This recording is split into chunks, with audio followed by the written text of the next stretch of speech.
ಕಡಲೆ ಇರಲಿ, ಹಲಸಂದೆ ಬೀಜ, ಕಪ್ಪು ಕಡಲೆ ಅಥವಾ ಬಿಳಿ ಕಡಲೆ ಎಲ್ಲವೂ ಸ್ವಾದಿಷ್ಟವಾಗುತ್ತೆ. ಯಾವುದೇ ಕಾಂಪ್ರಮೈಸ್ ಇಲ್ಲದೆ ರಿಪಬ್ಲಿಕ್ ಕನ್ನಡ 100% ನ್ಯೂಸ್ ಕೊಡುತ್ತೆ. ಇದೇ ರೀತಿ ಓರಿಯಂಟ್ ಬೆಲ್ ಟೈಲ್ಸ್ ಕೂಡ 100% ಬಲಿಷ್ಠವಾಗಿವೆ. ನವ ಭಾರತಕ್ಕಾಗಿ ಹೊಸ ಆಯ್ಕೆ ಮುಖ್ಯ. ಇದೀಗ ಈ ಕ್ಷಣದ ಹೆಡ್ಲೈನ್ಸ್. ಬಿಜೆಪಿ ಕಾಂಗ್ರೆಸ್ ನಡುವೆ ಆರ್ಎಸ್ಎಸ್ ಬ್ಯಾನ್ ಫೈಟ್, ಸಂಘ ಚಟುವಟಿಕೆ ನಿಷೇಧದ ಸುಳಿವು ಕೊಟ್ಟ ಸಿಎಂ. ರಿಪಬ್ಲಿಕ್ ಕನ್ನಡದಲ್ಲಿ ಮೆಗಾ ಡಿಬೇಟ್. ರಾಜ್ಯದಲ್ಲಿ ಮತಗಳ್ಳತನ ಆರೋಪ ಕೇಸ್, ಕಲಬುರಗಿಗೆ ಎಂಟ್ರಿ ಕೊಟ್ಟ ಎಸ್ಐಟಿ ಟೀಮ್, ಏಕಕಾಲದಲ್ಲಿ 5 ಕಡೆ ರೇಡ್.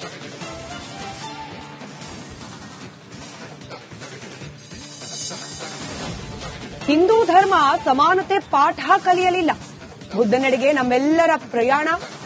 ಬೌದ್ಧ ಧರ್ಮದ ಮೇಲೆ ಪರಮೇಶ್ವರ್ ಪ್ರೇಮ.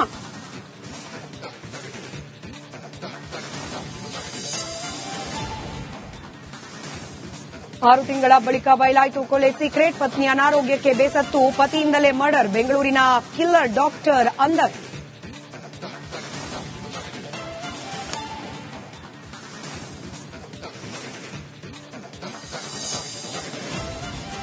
ರಸ್ತೆ ಗುಂಡಿಗಳಿಂದ ಬೆಂಗಳೂರಿನ ಮಾನ ಹರಾಜು, ಹದಗೆಟ್ಟ ರೋಡ್ಗಳ ವಿರುದ್ಧ ಉದ್ಯಮಿಗಳ ಸಿಟ್ಟು. ರಿಪಬ್ಲಿಕ್ ಕನ್ನಡ ರಿಯಾಲಿಟಿ ಚೆಕ್ನಲ್ಲಿ ನರಕ ದರ್ಶನ ಬಟಾಬಯಲು.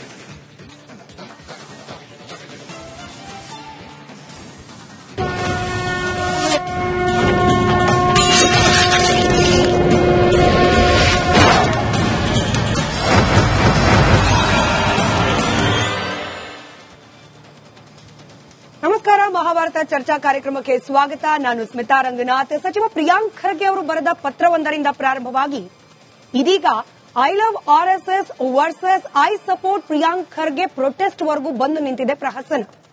ಮುಖ್ಯಮಂತ್ರಿಗಳೇನೋ ಇವತ್ತು ಹೇಳೇಬಿಟ್ರು. ಪ್ರಿಯಾಂಕ್ ಖರ್ಗೆ ಅವರು ಬರೆದಿರುವಂತಹ ಪತ್ರವನ್ನ ನಾವು ಸಕಾರಾತ್ಮಕವಾಗಿ ಪರಿಗಣಿಸಿದ್ದೇವೆ. ಹಾಗೆ ತಮಿಳುನಾಡು ಮಾದರಿಯಲ್ಲಿ ಇಲ್ಲೂ ಕೂಡ, ಅಂದ್ರೆ ನಮ್ಮ ರಾಜ್ಯದಲ್ಲೂ ಕೂಡ ಆರ್ಎಸ್ಎಸ್ನ ಚಟುವಟಿಕೆಗೆ ನಿರ್ಬಂಧ ಹೇರಲಿಕ್ಕೆ ಸಾಧ್ಯವಾ, ಇದರ ಬಗ್ಗೆ ಅಧ್ಯಯನ ಮಾಡಿ ವರದಿ ನೀಡುವಂತೆ ಮುಖ್ಯ ಕಾರ್ಯದರ್ಶಿಗಳಿಗೆ ಸೂಚಿಸಿದ್ದೇನೆ. ಮುಖ್ಯಮಂತ್ರಿಗಳ ಮಾತು. ಇದನ್ನ ಮೀರಿ ಪ್ರಿಯಾಂಕ್ ಖರ್ಗೆ ಅವರಿಗೆ ಬರ್ತಾ ಇದ್ದ ಬೆದರಿಕೆ ಕರೆಗಳ ಬಗ್ಗೆ ಕೂಡ ಪ್ರತ್ಯೇಕವಾದ ಟಾಕ್ ವಾರ್ ಬಿಜೆಪಿ ಹಾಗೆ ಕಾಂಗ್ರೆಸ್ ನಾಯಕರ ನಡುವೆ ಪ್ರಾರಂಭ ಆಗಿದೆ. ಒಂದು ಅಫಿಷಿಯಲ್ ಆಗಿ ಕಂಪ್ಲೇಂಟ್ ಕೊಡದೆ ಪ್ರಿಯಾಂಕ್ ಖರ್ಗೆ ಅವರು ಪಬ್ಲಿಸಿಟಿ ಸ್ಟಂಟ್ ಮಾಡ್ತಿದ್ದಾರೆ.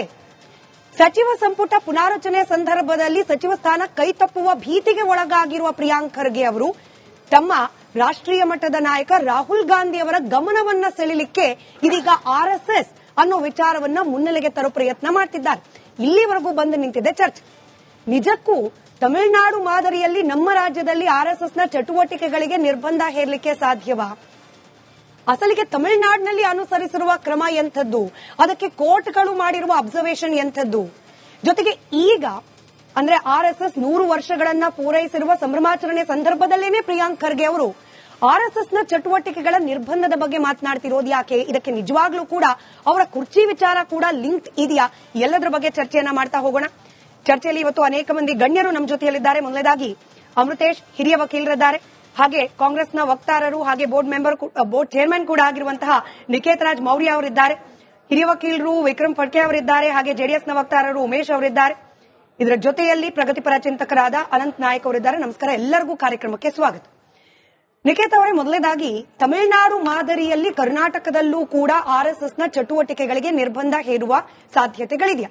ಹೀಗೆ ಒಂದು ಇನ್ಸ್ಟ್ರಕ್ಷನ್ ಅನ್ನ ಸಿಎಸ್ ಅವರಿಗೆ ಮುಖ್ಯಮಂತ್ರಿಗಳು ಕೊಟ್ಟಿರೋದು. ತಮಿಳುನಾಡು ಮಾದರಿ ಅಂದ್ರೆ ಏನು? ಯಾವ ರೀತಿಯ ನಿರ್ಬಂಧಗಳನ್ನ ನಮ್ಮ ರಾಜ್ಯದಲ್ಲಿ ಆರ್ಎಸ್ಎಸ್ ಚಟುವಟಿಕೆಗೆ ಹಾಕುವ ಚಿಂತನೆಯನ್ನ ಪ್ರಿಯಾಂಕ್ ಖರ್ಗೆ ಅವರು ಸೂಚಿಸಿದ್ದಾರೆ. ಮುಖ್ಯಮಂತ್ರಿಗಳು ಅಧ್ಯಯನ ಮಾಡ್ಲಿಕ್ಕೆ ಹೇಳಿದ್ದಾರೆ. ನಮ್ಮ ವೀಕ್ಷಕರಿಗೆ ವಿವರಿಸಬಹುದಾ? ನಿಮ್ಗೆ ಅದರ ಬಗ್ಗೆ ಏನಾದರೂ ಮಾಹಿತಿ ಇದ್ರೆ ದಯವಿಟ್ಟು ಹೇಳಿ.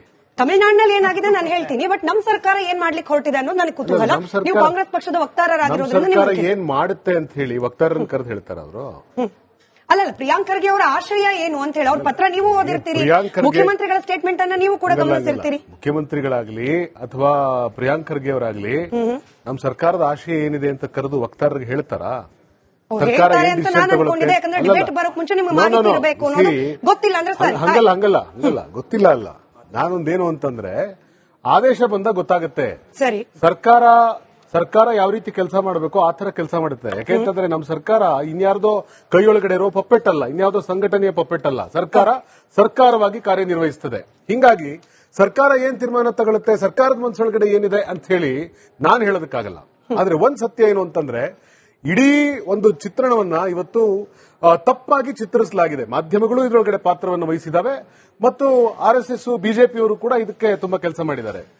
ಪ್ರಿಯಾಂಕ್ ಖರ್ಗೆ ಅವರು ಮೊದಲನೇ ದಿವಸದಿಂದ ಹೇಳಿದ್ದೇನು ಅಂತಂದ್ರೆ, ಅವ್ರು ಹೇಳಿದ್ದು ಬ್ಯಾನ್ ಮಾಡ್ತೀವಿ RSS ಅಂತಲ್ಲ. ಎಲ್ಲಿ ಹೇಳಿದ್ದಾರೆ? ನಾನು ಹೇಳಿದ ನಿರ್ಬಂಧ ಅಂತಲೇ ನಾನು ಪ್ರಶ್ನೆ ಕೇಳಿದ್ದು ನಿರ್ಬಂಧ ಅಂತಲೇ. ನಮ್ಮ ಚಾನಲ್ ಅಲ್ಲೂ ನನಗೆ ಗೊತ್ತಿರೋ ಹಂಗೆ ನಿರ್ಬಂಧ ಅಂತಲೇ ಹೋಗ್ತಿದೆ. ಆಗ್ಲಿ, ಕೇಳಿಸ್ಕೊಳ್ಳಿ.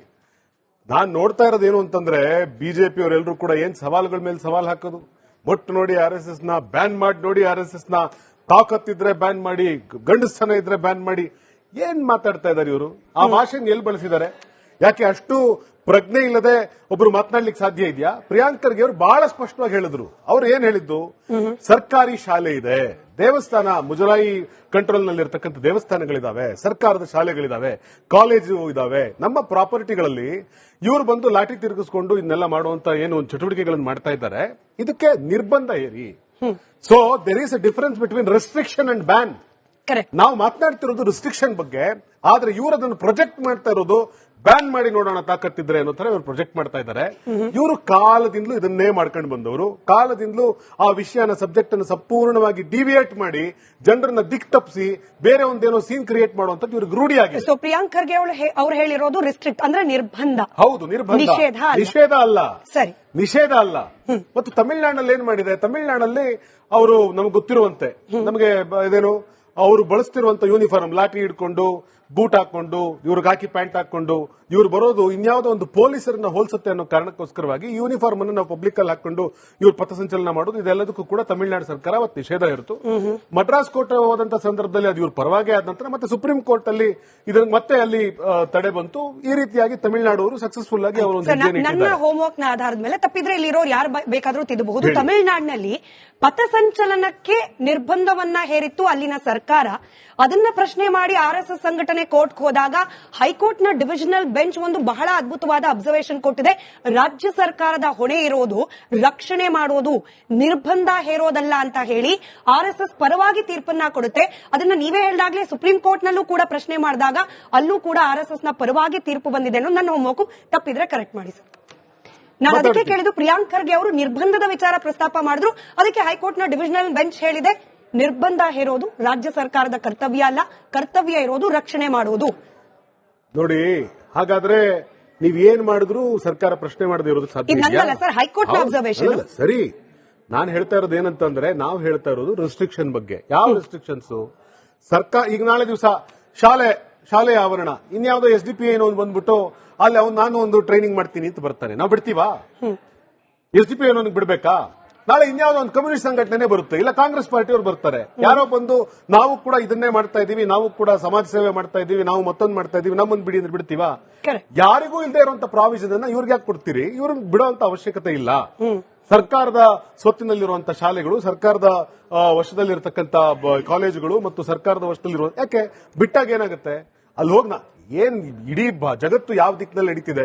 ಯಾರೋ ಅಮೆರಿಕ ದೇಶದ, ಯುರೋಪ್ ಖಂಡದ, ಚೈನಾ ದೇಶದ ಮಗು ಒಬ್ಬ ನ್ಯೂಕ್ಲಿಯರ್ ಟೆಕ್ನಾಲಜಿ ಬಗ್ಗೆ ನ್ಯೂಕ್ಲಿಯರ್ ಸೈನ್ಸ್ ಬಗ್ಗೆ ಮಾತನಾಡ್ತಿದ್ದಾನೆ, ಇನ್ನೊಬ್ಬ ಯಾರೋ ಒಬ್ಬ ನ್ಯಾನೋ ಟೆಕ್ನಾಲಜಿ ಬಗ್ಗೆ ಮಾತನಾಡ್ತಾನೆ, AI ಬಗ್ಗೆ ಮಾತನಾಡ್ತಾನೆ.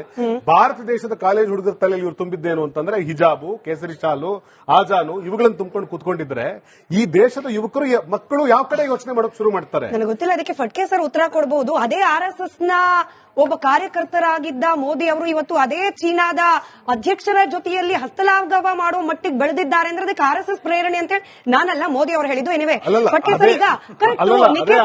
ಸಂಘಟನೆಯ ಮುಖ್ಯಸ್ಥರಾಗಿದ್ದಂತ ಮೋದಿಜಿಯವರು ನಾಲಿಮೆ ಇದೇನೋ ತಪ್ಪರೇನ ಉಲ್ಟಾ ಹಾಕಿ ಚರಂಡಿ ಒಳಗಡೆ ಗ್ಯಾಸ್ ತೆಗೆದು ಟೀ ಮಾಡುವಂತ ಒಂದು ಟೆಕ್ನಾಲಜಿ ಬಗ್ಗೆ ಕೂಡ ಮಾತನಾಡಿದ್ದಾರೆ.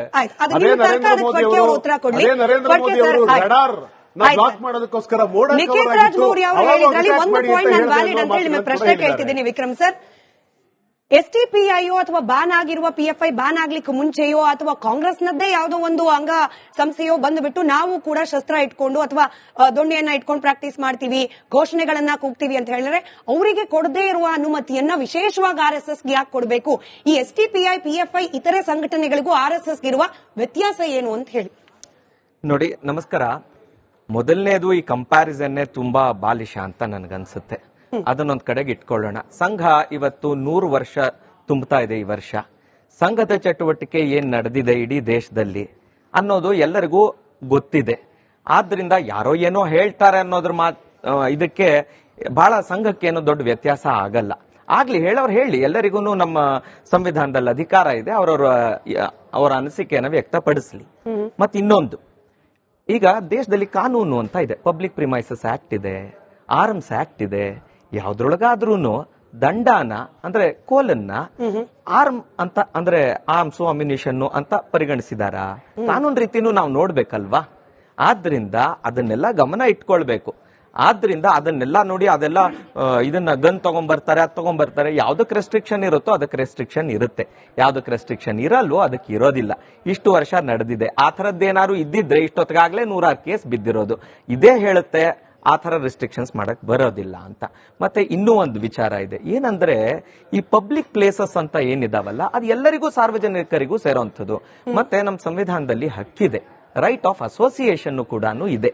ಹೇಗೆ ಎಕ್ಸ್ಪ್ರೆಷನ್ ಇದೆಯೋ, ಅಸೋಸಿಯೇಷನ್ ಇದೆಯೋ, 10 ಜನ ಸೇರಿ ಒಂದ್ ಪಬ್ಲಿಕ್ ಪಾರ್ಕ್ ನಲ್ಲೋ ಒಂದ್ ಮೈದಾನದಲ್ಲೋ ಕೂತು ತಮ್ಗೆ ಇಷ್ಟವಾದಂತಹ ವಿಚಾರನೂ ನಡೆಸಬಾರದು ಅಂತಂದ್ರೆ ಇದು ಎಮರ್ಜೆನ್ಸಿ ಮಾನಸಿಕತೆಯನ್ನು ತೋರಿಸುತ್ತೆ. ಅನ್ನೋದು ಬೇಡವೇ ಅನ್ನೋದು ಕಾಂಗ್ರೆಸ್ನ ವಾದ ಅಥವಾ ಪ್ರಿಯಾಂಕ್ ಖರ್ಗೆ ಅವರ ವಾದ. ಸಂವಿಧಾನದಲ್ಲಿ ಅವಕಾಶ ಇದ್ದಾಗ ಇನ್ಯಾರ ಅನುಮತಿ ಬೇಕು? ಒಂದು ಯೋಚನೆ ಮಾಡಿ. ಸಂವಿಧಾನದಲ್ಲಿ ಅವಕಾಶ ಇದೆ, ಅದ್ರ ಮೇಲೆ ನಾ ಹೇಳಿದ್ನಲ್ಲ, ಇದು ಎಮರ್ಜೆನ್ಸಿಯ ಕರಾಳ ವಿಕೃತ ಮನಸ್ಥಿತಿನ ತೋರಿಸ್ತಾ ಇದೆ. ಆವಾಗ್ಲೂ ಬ್ಯಾನ್ ಮಾಡಿದ್ರು, ಅದೆಲ್ಲ ಹೋಯ್ತು. ಸಂಘದ ಮೇಲೆ 3 ಸಲ ಬ್ಯಾನ್ ಆಗಿತ್ತು, ಕೋರ್ಟ್ಗಳೇ ಅದನ್ನ ತೆಗೆದು ಹಾಕಿದ. ಆಯ್ತಾ? ಹಾಗೇನೆ ಈ ತರದ್ ಎಷ್ಟೋ ನಿರ್ಬಂಧಗಳು ಬೇರೆ ಬೇರೆ ಕಡೆ ಹೇರೋ ಪ್ರಯತ್ನ ಆಯ್ತು. ಆದ್ರಿಂದ ಅವೆಲ್ಲ ಕೋರ್ಟ್ಗಳೇನೆ ಖಾಲಿಜ್ ಮಾಡಿದೆ. ಆದ್ರಿಂದ ಅದನ್ನ ಬಹಳ ತಲೆ ಕೆಡಿಸು. ಸಂಘ ಇದರಿಂದ ಯಾವುದೂ ವಿಚಲಿತವಾಗಿಲ್ಲ, ಇದೇನೂ ಆಗೋದಿಲ್ಲ ಅನ್ನೋದು ಗೊತ್ತಿದೆ. ಬಹಳ ತಲೆ ಕೆಡಿಸ್ಕೊಳ್ಳೋ ಅವಶ್ಯಕತೆ ಇಲ್ಲ.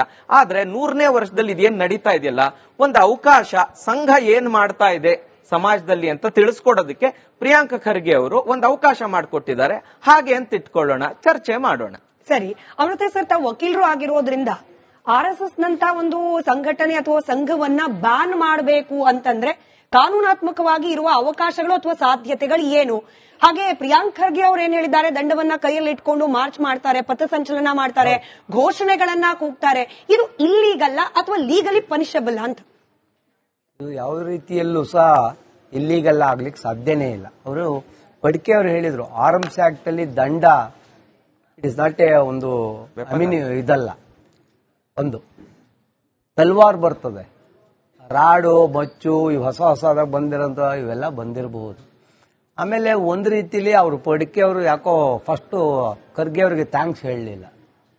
ಅವ್ರು ಹೇಳಿದ್ರಿದ್ಲೇ ಈಗ ಇನ್ನೊಂದಷ್ಟು ಮೇಲಕ್ಕೆ ಅದು ಸ್ಪ್ರಿಂಗ್ ಹಂಗೆ ಮೇಲಕ್ಕೆ ಬಂತು. ಇವತ್ತು ಎಲ್ಲ ಕಡೆನೂ ಸಹ ಐ ಲವ್ RSS ಸ್ಟಾರ್ಟ್ ಆಯ್ತು, ಎಲ್ಲ ಆಯ್ತು. ಒಂದು ಸಂಸ್ಥೆ, ಯಾವುದೇ ಸಂಸ್ಥೆ ಆಗಲಿ ರೀ, ಈವನ್ ಕಾಂಗ್ರೆಸ್ದೇನೆ ದಂಡೇ ಯಾತ್ರೆನೆ 100 ವರ್ಷ ಆದಾಗ ನೀವೊಂದು ಇದು ಮಾಡ್ತೀರೋ ಇಲ್ವೋ? ಕಾಂಗ್ರೆಸ್ಗೆ ಒಂದು ಇದು ಶತಾಬ್ದಿ ಬಂದಾಗ ಅದನ್ನ ನೀವು ಮಾಡ್ತೀರೋ ಇಲ್ವೋ? ಯಾವ್ದೋ ಒಂದು KLE ಸಂಸ್ಥೆ ಆಗ್ಬೋದು, ಯಾವ್ದೋ ಒಂದು ಇದು ಆಗ್ಬೋದು, ಅವರು 100 ವರ್ಷದ್ದು ಒಂದು ಆಚರಣೆ ಮಾಡ್ತಾರೆ. ಆಚರಣೆ ಮಾಡಾಗ ಇವ್ರು ಹೇಳಿದ್ರು, ನಿಕೇತ್ ರಾಜನ್ ಅದನ್ನು ಓದ್ಬೇಕು, ನೀವು ಲೆಟರ್ ಓದಿದ್ರೆ ಗೊತ್ತಾಗುತ್ತೆ. ಲಾಸ್ಟ್ಗೆ ಹೇಳಿದ್ದಾರೆ, ಯಾವುದೇ ಸರ್ಕಾರಿ ಸ್ಥಳದಲ್ಲಿ RSS ಸಂಘಟನೆ ಶಾಖೆ, ಸಾಂಘಿಕ್ ಮತ್ತು ಬೈಠಕ್ ಹೆಸರಿನಲ್ಲಿ ನಡೆಸುವ ಎಲ್ಲ ಬಗೆಯ ಚಟುವಟಿಕೆಗಳಿಗೆ ನಿಷೇಧ ಹೇರಬೇಕೆಂದು ತಮ್ಮಲ್ಲಿ ಇದು ಮಾಡ್ತೀವಿ. ಬ್ಯಾನ್ ಅಲ್ಲ, ಅದು ಕರೆಕ್ಟ್ ಅವರು ಹೇಳಿದ್ದು, ಕ್ಲಾರಿಫೈ ಮಾಡ್ಬಿಡ. ಅವರು ಕೆಲವೊಂದು ಬಿಜೆಪಿಯ ಇವರು ಬ್ಯಾನ್ ಮಾಡಿ ತಾಕತ್ತಿದ್ರು ಅಂತ ಹೇಳಿದ್ರು, ಅದು ತಪ್ಪು. ನಿಷೇಧ ಹೇರಬೇಕೆಂದು. ಆಮೇಲೆ ಇನ್ನೊಂದು, ಪೊಲೀಸ್ ಅನುಮತಿ ಪಡೆಯದೆ ದೊಣ್ಣೆಗಳನ್ನು ಹಿಡಿದು ಆಕ್ರಮಣಕಾರಿ ಪ್ರದರ್ಶನ ನಡೆಸುವ ಮೂಲಕ ಮುಗ್ಧ ಮಕ್ಕಳು ಯುವಜನರ ಮನಸ್ಸಿನ ಮೇಲೆ ದುಷ್ಪರಿಣಾಮ ಬೀರಲಾಗುತ್ತಿದೆ. ಪಾಪ ಖರ್ಗೆ ಅವರು ಯಾವ ಫಿಲಂಗಳನ್ನು ನೋಡೇ ಇಲ್ಲ. ಓಂ ಫಿಲಂ ನೋಡ್ಕೊ ಬರ್ಲಿ, KGF ನೋಡ್ಕೊ ಬರ್ಲಿ, ದಂಡು ಪಳ್ಯ ನೋಡ್ಕೊ ಬರ್ಲಿ, ಅದು ಮುಗ್ಧ ಮಕ್ಕಳ ಮೇಲೆ ಮತ್ತೆ ಯುವಕರ ಮೇಲೆ, ಯಂಗ್ ಜನರೇಷನ್ ಮೇಲೆ ಡ್ರಗ್ಸ್ ಬಗ್ಗೆ, ತಲ್ವಾರ್ ಬಗ್ಗೆ ಇವೆಲ್ಲವೂ ಅವರು ಪಿಕ್ಚರ್ಗೆ ಹೋಗಿಲ್ಲ. ಈ ದೊಣ್ಣೆ ಹಿಡಿದಿದ್ದು ಅವ್ರು ಯಾವಾಗಲೂ ಒಂದು ಭಾನುವಾರ ಒಂದು ಗ್ರೌಂಡ್ ಒಳಗಡೆ ಒಂದು 10 ಜನ ಸೇರ್ಕೊತಾರೆ. ಈಗ 100 ವರ್ಷದ ಸಮಾರಂಭಕ್ಕೆ ಇಷ್ಟು ದೊಡ್ಡ ರ್ಯಾಲಿ ತೆಗೆದಿದ್ದಾರೆ. ಅದು ಮೋಸ್ಟ್ ಪ್ರಾಬ್ಲಿ ಇವ್ರಿಗೆ ಪರಿಣಾಮ ಬೀರಿರಬಹುದು. ಎರಡನೇದು ಹೇಳಬೇಕು ಅಂದ್ರೆ, ಪ್ರಿಯಾಂಕಾ ಖರ್ಗೆ ಅವರ ಬ್ಯಾಕ್ ಗ್ರೌಂಡ್ ನೋಡಿ. ಅವ್ರಿಗೆ ಯಾರು ಗಾಡ್ ಫಾದರ್ ಒಬ್ರು ಇದಾರೆ ಅಲ್ಲಿ ಮೇಲೆ, ಏನ್ ಮಾಡಿದ್ರು ನಡೀತದೆ, head of the department of Congress. ಎರಡನೇದು ಅವ್ರಿಗೊಂದು 5 ಖಾತೆ ಕೊಟ್ಟಿದ್ದಾರೆ. ಗ್ರಾಮೀಣಾಭಿವೃದ್ಧಿ, ಪಂಚಾಯತ್ ರಾಜು, ಮಾಹಿತಿ ತಂತ್ರಜ್ಞಾನ, ಜೈವಿಕ ತಂತ್ರಜ್ಞಾನ ಸಚಿವರು ಹಾಗೂ ಕಲಬುರ್ಗಿಯ ಇದು ಮಾಡಕ್ಕೆ ಬೇಕಾದಷ್ಟು ಕೆಲಸ ಇದೆ ಅಲ್ಲಿ. ಅದೇನೋ ಒಂದು ಹೇಳ್ತಲ್ಲ, ಕೆಲಸ ಇಲ್ದ ಕುಂಬಾರ ಏನೋ ಮಾಡ್ದ ಅಂತ, ಆ ತರದಲ್ಲಿ ಇವ್ರಿಗೆ ಒಂದು ಪತ್ರ ಬರೆಯೋದು, ಅದ್ರ ಮೇಲೆ ಒಂದಷ್ಟು ಸುತ್ತು ನಡಿಬೇಕು. ಅದನ್ನು ಮಾಡ್ತೀನಿ, ಅದ್ರ ಜೊತೆ ಇದನ್ನು ಅಲ್ಲ, ಮಾಡ್ತೀನಿ. ಇದು ಅಂದ್ರೆ ಪಾರ್ಟ್ ಟೈಮ್ ಜಾಬ್ ಮಾಡಕ್ಕಾದ್ರೆ ಅದು ಈ ಫುಲ್ ಟೈಮ್ ನ ರಿಸೈನ್ ಮಾಡಿ ಬರಕ್ ಹೇಳಿ. ದಿಸ್ ಈಸ್ ಒಬ್ಬ ಜವಾಬ್ದಾರಿಯುತ ಸ್ಥಾನದಲ್ಲಿ ಒಬ್ಬ ಮಂತ್ರಿ ಇದ್ದು ಕೂತ್ರೆ ಇಷ್ಟು ಖಾತೆಗಳನ್ನ ಹೊಂದಿದ್ದವರು ಏನ್ ಮಾಡಬೇಕು ಅಂತ ಹೇಳಿದ್ರೆ ಒಂದು ಜವಾಬ್ದಾರಿ ಇರಬೇಕು. ಇವತ್ತು ಬೆದರಿಕೆ ಕರೆಗಳು ಬರ್ತಾ ಇದೆ, ಆ ಕರೆಗಳಲ್ಲಿ ಅಶ್ಲೀಲವಾದ ಪದವನ್ನ ಬಳಕೆ ಮಾಡ್ಕೊಳ್ಳಲಾಗ್ತಾ ಇದೆ. ಉಮೇಶ್ ಸರ್, ಇದೇನಾ RSS ನ ಸಂಸ್ಕೃತಿ? ತಾಯಿ ಸಹೋದರಿಯರನ್ನ ಅವಾಚ್ಯ ಶಬ್ದಗಳಿಂದ ಬೈಯೋದೇನ ಶಾಖೆಯಲ್ಲಿ ಕಲಿಸ್ಕೊಡೋದು? ಇದು ಪ್ರಿಯಾಂಕ್ ಖರ್ಗೆ ಅವರ ಇವತ್ತಿನ ಸ್ಟೇಟ್ಮೆಂಟ್. ಅಂದ್ರೆ ನಿಜವಾಗ್ಲೂ RSSಗೆ ಪ್ರಿಯಾಂಕ್ ಖರ್ಗೆ ಅವರ ಹೇಳಿಕೆಯಿಂದಾಗ್ಲಿ, ಅವ್ರು ಬರೆದಿರುವ ಪತ್ರದಿಂದಾಗ್ಲಿ ಯಾವುದೇ ರೀತಿ ಪರಿಣಾಮ ಬೀರೋದಿಲ್ಲ ಅಂತ ಆದ್ಮೇಲೆ ಬೆದರಿಕೆ ಕರೆಗಳು ಯಾಕೆ ಹೋಗ್ಬೇಕು ಅಂತ ಹೇಳಿ? ಯಾರೇ ಕಾನೂನು ಬಾಹಿರ ಚಟುವಟಿಕೆ ಮಾಡಿದ್ರೆ ಅದು ಖಂಡನೀಯ. ಅದು ಪ್ರಿಯಾಂಕ ಖರ್ಗೆ ಮೇಲಾಗಿರ್ಬೋದು ಅಥವಾ ಇನ್ನೊಬ್ಬರ ಸಾಮಾನ್ಯ ವ್ಯಕ್ತಿ ಮೇಲಾಗಿರ್ಬೋದು, ಕಾನೂನು ಎಲ್ಲರಿಗೂ ಒಂದೇ. ಬಹುಶಃ ಈ ತರ ಬೆದರಿಕೆ ಕರೆಗಳು ಹಾಕೋದು ಸಹ ತಪ್ಪೇ. ಆದ್ರೆ ಪ್ರಿಯಾಂಕ ಖರ್ಗೆ ಅವರಿಗೆ ಈ ಒಬ್ಬ ಕ್ಯಾಬಿನೆಟ್ ಸಚಿವರಾಗಿ ಈ ಸಂದರ್ಭದಲ್ಲಿ ಈ ತರದ ಒಂದು ಶಿಫಾರಸ್ ಮಾಡುವಂತ ಅವಶ್ಯಕತೆ ಇರಲಿಲ್ಲ. ಏನಕ್ಕೆ ಅಂದ್ರೆ RSS ಅನ್ನೋದು ಈ ದೇಶದ ನೆಲಮೂಲ ಸಂಸ್ಕೃತಿಯಿಂದ ಹುಟ್ಟಿರುವಂತಹ ಸಂಘಟನೆ. ಅದು ರಾಷ್ಟ್ರಭಕ್ತಿ ಮತ್ತು ದೇಶಭಕ್ತಿಯನ್ನ ಮೈಗೂಡಿಸಿಕೊಂಡು ಮಾಡ್ತಾ ಇದೆ ಹೊರತು ಅದು ಯಾವುದೇ ಸಮಾಜಘಾತಕ ಶಕ್ತಿಗಳನ್ನ ಹುಟ್ಟಾಕಕ್ಕೆ ಅದು ಮಾಡ್ತಾ ಇಲ್ಲ. ಬಹುಶಃ ನೀವು ನೋಡಿದ್ರೆ 100 ವರ್ಷ ಇತಿಹಾಸ ಈಗ ಅದಕ್ಕಾಗಿ ಆಗಿದೆ. ಆ ಸಂಭ್ರಮ ಆಚರಣೆಯನ್ನ ಮಾಡಿದ್ದಾರೆ. ಇದಕ್ಕಿದ್ದಂಗೆ ಕಾಂಗ್ರೆಸ್ನವರಿಗೆ ಅವರ ಆಡಳಿತದ ಸಾಮಾನ್ಯವಾಗಿ ನೋಡಬಹುದು, ನೀವು ಕೆಲವು ಟ್ರಂಪ್ ಕಾರ್ಡ್ಗಳನ್ನ ಬಳಸ್ತಾರೆ. ಬಹುಶಃ ತಾವು ಹೇಳಿದಂಗೆ ಹೈಕಮಾಂಡ್ ಗಮನಕ್ಕೆ ಈಗ ಕ್ಯಾಬಿನೆಟ್ ರೀಸಫಲ್ ಆಗುವಂತ ಈ ಸಂದರ್ಭದಲ್ಲಿ ಅವರ ಹೈಕಮಾಂಡ್ ಗಮನಕ್ಕೆ ತೆಗೆದು ತಮ್ಮ ಸ್ಥಾನಮಾನಗಳು ಉಳಿಸಲಿಕ್ಕೋಸ್ಕರವಾಗಿ ಈ ತರದ ಒಂದೊಂದು ಅಸ್ತ್ರಗಳನ್ನ ಬಳಸಿದ್ದಾರೆ. ಉದಾಹರಣೆಗೆ ಈ ಮೊನ್ನೆ ನೀವು ಜನಗಣತಿ ಹೆಸರಿನಲ್ಲಿ ಯಾವುದು ಸಾಮಾಜಿಕ ಮತ್ತು ಶೈಕ್ಷಣಿಕ ಸಮೀಕ್ಷೆಯನ್ನ ಮಾಡಕ್ಕೆ ಒಂದು ಜನಗಣತಿ ಡಿಬೇಟ್ ಮಾಡಿದ್ರು. ಅದಾದ್ಮೇಲೆ ಧರ್ಮಸ್ಥಳದ ಒಂದು ಇಶ್ಯೂಸ್ ಬಂತು. ಅದಾದ ಮೈಸೂರು ದಸರಾ ಬಾನು ಮಸ್ತಾಕ್ ಅವರನ್ನ ಅದಕ್ಕೆ ಆಹ್ವಾನ ಮಾಡಿ ಅದಕ್ಕೆ ಏನೇನೋ ಒಂದು ವಿಚಾರಗಳನ್ನ ಬಂತು. ಅದಾದ್ಮೇಲೆ ಈ ಒಂದು ಇಶ್ಯೂ ಇವೆಲ್ಲ ಬೇಕಿರ್ಲಿಲ್ಲ. ಇದ್ರ ಉದ್ದೇಶ ಏನು ಅಂತಂದ್ರೆ, ಈಗ 2.5 ವರ್ಷ ಈಗ ಪವರ್ ಶೇರಿಂಗ್ ಸ್ವಲ್ಪ ತಾರಕಕ್ಕೇರಿದೆ DK ಶಿವಕುಮಾರ್ ಮತ್ತು ಸಿದ್ದರಾಮಯ್ಯನವ್ರ ನಡುವೆ. ಹಾಗಾಗಿ ಎಲ್ಲ ಒಂದ್ ಕಡೆ ಇದನ್ನ ಜನಗಳ ಮನಸ್ಸನ್ನ ಡಿವೇಟ್ ಮಾಡ್ಲಿಕ್ಕೆ ಒಂದು ಮಾಡಿರೋಂತ ತಂತ್ರ ಅಂತ ಹೇಳಿ ನಾನು ಭಾವಿಸ್ತೀನಿ. ಮಂತ್ರಿ ಸ್ಥಾನ ಉಳಿಸ್ಕೊಳ್ಳೋ ಪ್ರಯತ್ನ ಅನ್ನೋದು ಬಿಜೆಪಿಗರ ಆರೋಪ. ಬಿಜೆಪಿ ಅವರು ಇವತ್ತು ಪ್ರಿಯಾಂಕ್ ಖರ್ಗೆ ಅವರು RSS ವಿಚಾರ ಮಾತನಾಡಿದ್ರು ಅಂದ್ರೆ ಅದನ್ನ ಸಮರ್ಥಿಸ್ಕೊಳ್ಳೋಕಾಗ್ಲಿ ವಿರೋಧಿಸಲಿಕ್ಕಾಗ್ಲಿ ನಾವ್ಯಾಕೆ ಬರಬೇಕು ಅಂತ ಹೇಳಿ ಈ ವಿಚಾರದಿಂದ ದೂರ ಉಳಿದಿದ್ದಾರೆ. ಅಂದ್ರೆ ಪ್ರಿಯಾಂಕ್ ಖರ್ಗೆ ಅವರ ಈ ಕಂಪ್ಲೇಂಟ್ ಬಿಜೆಪಿ ಪಕ್ಷ ಆಸ್ ಅ ಪಾರ್ಟಿ ದೂರ ಉಳಿದಿದೆ. ಕಾಂಗ್ರೆಸ್ಗೆ ಇದು ಹಾನಿ ಆಗ್ತಾ ಇದೆ. ಈಗ ಬಿಜೆಪಿ ಮತ್ತು JDS ಮೈತ್ರಿ ದಿನೇ ದಿನ ಗಟ್ಟಿಗೊಳ್ತಾ ಇದೆ. ಆ ಹಿಂದೂ ಸಾಂಸ್ಕೃತಿಕ ಸಂಘಟನೆಗಳ ಮೇಲೆ ಯಾಕೆ ಅವ್ರು ಕಣ್ಣಾಕ್ಬೇಕು? ಬಾಕಿ ಸಂಘಟನೆಗಳಿಲ್ವಾ? ಅಷ್ಟಕ್ಕೂ ಸಹ RSS ನವರು ಏನ್ ಮಾಡಿದ್ದಾರೆ, lathi cannot be treated as a dangerous weapon ಎಲ್ಲರೂ ಹೇಳಿದೆ ಸರ್, ಎಲ್ಲೂ ಹೇಳಿಲ್ಲ. ಅದು ಏನು ಅಂತಂದ್ರೆ ಒಂದು ಶ್ರಮದಾನಕ್ಕೆ ಮತ್ತು ಚಟುವಟಿಕೆಗೆ ಬಳಸುವಂತ ಒಂದು ಅಸ್ತ್ರ ಅಷ್ಟೇ. ನಾವ್ ಹೇಳಿರಿ ಯೂನಿಫಾರ್ಮ್ ಅದಕ್ಕೆ ಪೊಲೀಸ್ನವರಿಗೆ ರಿಸಂಬಲ್ ಆಗುತ್ತೆ, ಅದಕ್ಕೆ ಬ್ಯಾನ್ ಮಾಡಿರೋದು ತಮಿಳುನಾಡಲ್ಲಿ ಅಂತ. ಇದೊಂದು ಮೂರ್ಖತನದ ಪರಮಾವಧಿ. ಇದ್ಯಾಕೆ ಈ ತರ ಕಾಂಗ್ರೆಸ್ನವರು ಒಂದೊಂದು ಹಂತದಲ್ಲಿ ಅವರೇ ಮೈ ಮೇಲೆ ಕೆಡಿಕೋತಾ ಇದ್ದಾರೆ ಅಂದ್ರೆ ಉದ್ದೇಶ ಅವಶ್ಯಕತೆ ಇರಲಿಲ್ಲ ಇದು. ಹಾಗಾಗಿ ಬಹುಶಃ ಇನ್ನಷ್ಟು RSS ಬಗ್ಗೆ ಇನ್ನಷ್ಟು ಕುತೂಹಲ ಜಾಸ್ತಿ ಆಯ್ತದೆ ಜನಕ್ಕೆ. ಆ ತರ ಒಂದು ಸನ್ನಿವೇಶವನ್ನ ಸೃಷ್ಟಿ ಮಾಡಿದೆ. ಸರಿ, ಅಮೃತೇಶ್ ಅವರೇ, RSS ಅನ್ನ ಅದರ ಚಟುವಟಿಕೆಯನ್ನ ನಿರ್ಬಂಧ ಮಾಡಬೇಕು ಅಂತಲೋ ಅಥವಾ ನಿಷೇಧ ಮಾಡಬೇಕು ಅಂತಲೋ ಇಂಥದ್ದೊಂದು ಪರಿಕಲ್ಪನೆ ಈ ದಿನಮಾನಗಳಲ್ಲಿ ಪ್ರಿಯಾಂಕ್ ಖರ್ಗೆ ಅಂತ ಒಬ್ಬ ಜವಾಬ್ದಾರಿ ಸಚಿವರಿಗೆ ಬರುವ ಅವಶ್ಯಕತೆ ಇತ್ತ ಅನ್ನೋದೇ ಮೂಲಭೂತ ಪ್ರಶ್ನೆ. 100% ಇರಲಿಲ್ಲ. ಅನಂತ್ ನಾಯ್ಕ ಅವರು ಅನಂತ್ ನಾಯ್ಕರೇ ಹೇಳ್ಬಿಡಿ ನೀವೇ. ಪ್ರಶ್ನೆ ಬಹುಶಃ ಈ ಹೇಳಿಕೆ ಇದೆಯಲ್ಲ, ಮೊನ್ನೆ ಪ್ರಿಯಾಂಕಾ ಖರ್ಗೆ ಅವರ ಹೇಳಿಕೆ ಮುಖಾಂತರ RSSನ ಒಟ್ಟು ಸಿದ್ಧಾಂತದ ಬಗ್ಗೆ ಈಗ ಚರ್ಚೆ ಆಗ್ತಾ ಇರೋದಿಲ್ಲ, ಅದು ಬಹಳ ಸ್ವಾಗತಾರ್ಹವಾದಂತ ಬೆಳವಣಿಗೆ. ಅದು ಏನು ಅನ್ನೋದು ಜನತೆಗೆ ಅರ್ಥ ಆಗುವಂತ ಅವಶ್ಯಕತೆ ಇದೆ. ಇಡೀ ದೇಶದ ಸ್ವಾತಂತ್ರ್ಯ ಚಳವಳಿಯಿಂದ ಇಲ್ಲಿವರೆಗೂ ನೋಡಿದಾಗಲೂ ಕೂಡ RSS ಈ ದೇಶದ ನೆಲಮೂಲದ ಸಮಸ್ಯೆಗಳ ಕುರಿತಂತೆ ಮಾತನಾಡಿದಂತಹ ಉದಾಹರಣೆಗಳು ನಮ್ಮ ಎದುರುಗಡೆ ಸಿಕ್ಕಲ್ಲ. ಅದಷ್ಟಕ್ಕೆ ಅದೇ ಏನನ್ನೋ ಹೇಳ್ಕೊಳ್ತದೆ. ಇವತ್ತಿಗೂ ಕೂಡ ಅದು ಈ ದೇಶ ಪ್ರೇಮವನ್ನ ಹೇಳ್ತಾನೆ, ಈ ದೇಶದ ಧ್ವಜವನ್ನು ಒಪ್ಪೋದಿಲ್ಲ, ಈ ದೇಶದ ರಾಷ್ಟ್ರಗೀತೆಯನ್ನು ಅದು ಒಪ್ಪೋದಿಲ್ಲ. ಸ್ವತಃ ತನ್ನ ಕಚೇರಿಯ ಮೇಲೆ ನಾಗ್ಪುರದ ಕೇಂದ್ರ ಕಚೇರಿಯಲ್ಲಿ 2001 ಅದರ ಧ್ವಜ ಹಾರಿಸಿರಲಿಲ್ಲ. ಬಿಜೆಪಿಯ ಕರ್ನಾಟಕದ RSS ಕಚೇರಿಯಲ್ಲಿ 1994 ಅದ ತ್ರಿವರ್ಣ ಧ್ವಜವನ್ನು ಹಾರಿಸಿರಲಿಲ್ಲ. ಅಷ್ಟೇ ಅಲ್ಲದೆ ಅವರ ಚಟುವಟಿಕೆಗಳಿದಾವಲ್ಲ, ಏನು ಜಾತಿ ತಾರತಮ್ಯ ನಿವಾರಣೆಗಾಗಿ ಅವ್ರ ಚಟುವಟಿಕೆಗಳಿದಾವ, ಪಂಕ್ತಿ ಭೇದ ನಿವಾರಣೆಗಾಗಿ ಅವ್ರು ಕೆಲಸ ಮಾಡಿದಾರಾ, ದೇವದಾಸಿ ಪದ್ಧತಿ ನಿರ್ಮೂಲನೆಗಾಗಿ ಇದನ್ನು ಮಾಡಿದಾರಾ, ಮಳೆ ಸ್ನಾನದ ವಿರುದ್ಧ ಚಟುವಟಿಕೆಗಳನ್ನು ನಿರ್ಮೂಲನೆ ಮಾಡೋದಕ್ಕೆ ಮಾಡಿದ್ದಾರೆ. ಯಾವುದಕ್ಕೆ ಮಾಡಿದ್ದಾರೆ? ಯಾರ ವಿರುದ್ಧ ಮಾಡಿದ್ದಾರೆ? ಬೈಠಗಳನ್ನು ಏನ್ ಹೇಳ್ಕೊಡ್ತಾರೆ ಅಲ್ಲಿ? ಬೈಠಗಳನ್ನು ನಡೆಸ್ತಾರಲ್ಲ, ಅವ್ರು ಹೇಳ್ತಾ ಇದ್ರಿ ಬೈಠಗಳನ್ನು ನಡೆಸ್ತೀವಿ 10 ಜನ ಸೇರ್ಕೊಂಡು ಅದೇನೋ ದೊಣ್ಣೆ ಹಿಡ್ಕೊಂಡು ನಡೆಸುವ ಬೈಠಕ್ಕಿನ ಜಾಗದಲ್ಲಿ ತ್ರಿವರ್ಣ ಧ್ವಜ ಅದನ್ನ ಹಾರಿಸ್ತೀರಾ? ಜನಗಣ ಮನ ಅಧಿ ನಾಯಕ ಜಯತೆ ರಾಷ್ಟ್ರಗೀತೆಯನ್ನು ಹಾರಿಸ್ತೀರಾ? ಈ ದೇಶದ ಸಂವಿಧಾನ ಎಲ್ಲರೂ ಕಾಪಾಡ್ತಾ ಇರೋದು ಸಂವಿಧಾನದ ಪೀಠಿಕೆಯನ್ನಾದ್ರೂ ಓದಿಸ್ತೀರಾ? ಆರ್ಟಿಕಲ್ಗಳನ್ನು ಪರಿಚಯ ಮಾಡಿಸ್ತೀರಾ? ಏನ್ ಮಾಡ್ತೀರಿ ನೀವು ಚಟುವಟಿಕೆಗಳನ್ನ? ಆ ಚಟುವಟಿಕೆಗಳನ್ನು ಮಾಡಿದ್ರೆ ಈ ದೇಶ ಪ್ರೇಮ ಸಂಘಟನೆ ಅಂತಂದ್ರೆ ನೀವು ಒಪ್ಕೊಳ್ಬಹುದು. ನಿಮ್ಮ ಅಜೆಂಡವೇ ಬೇರೆ. ಧರ್ಮ ದ್ವೇಷವನ್ನು ಹುಟ್ಟಾಕುವಂಥದ್ದು, ಜಾತಿ ಭೇದವನ್ನು ಹಾಗೇನೆ ಉಳಿಸ್ಕೊಳ್ಳುವಂಥದ್ದು, ಮೇಲು ಕೀಳುವನ್ನು ಹಾಗೇನೆ ಉಳ್ಕೊಳ್ಳುವಂಥದ್ದು, ಅನಗತ್ಯವಾಗಿ ಧರ್ಮ ದ್ವೇಷದ ಮುಖಾಂತರ ಅವ್ರನ್ನ ಕಂಡ್ರೆ ಇವರಾಗಬಾರ್ದು, ಇವ್ರನ್ನ ಕಂಡ್ರೆ ಅವರಾಗಬಾರ್ದು, ಈ ರೀತಿಯ ಕುತಂತ್ರಗಳನ್ನು ಮಾಡೋದಕ್ಕೆ ಒಂದು ಸಂಘಟನೆ ಕಟ್ಕೊಂಡಿದೀವಿ ಅಂದ್ರೆ ಏನಕ್ಕೆ ಬೇಕಂತ ಸಂಘಟನೆ? ನಿಮ್ಮಷ್ಟಕ್ಕೆ ನೀವು ಇದಕ್ಕೆ 100 ವರ್ಷ ಆಗ್ಬಿಟ್ಟಿದೆ, ಇದಕ್ಕೆ ಲಕ್ಷ ಹಂಗಾಗಿದೆ ಹಿಂಗಾಗಿದೆ, ಏನಾಗಿದೆ? ನಿಮ್ಗೆ 100 ವರ್ಷ ಆಗಿದೆಯೋ 200 ವರ್ಷ ಆಗಿದೆಯೋ ಅದು ಎತ್ತವರಿಗೆ ಹೆಗ್ಣನೆ ಮುದ್ದು, ಅದು ಬೇರೆ ಪ್ರಶ್ನೆ. ನೀವೇನಾದ್ರೂ ಮಾಡ್ಕೊಳ್ಳಿ, ನಮಗೆ ಸಂಬಂಧಪಡಲ್ಲ.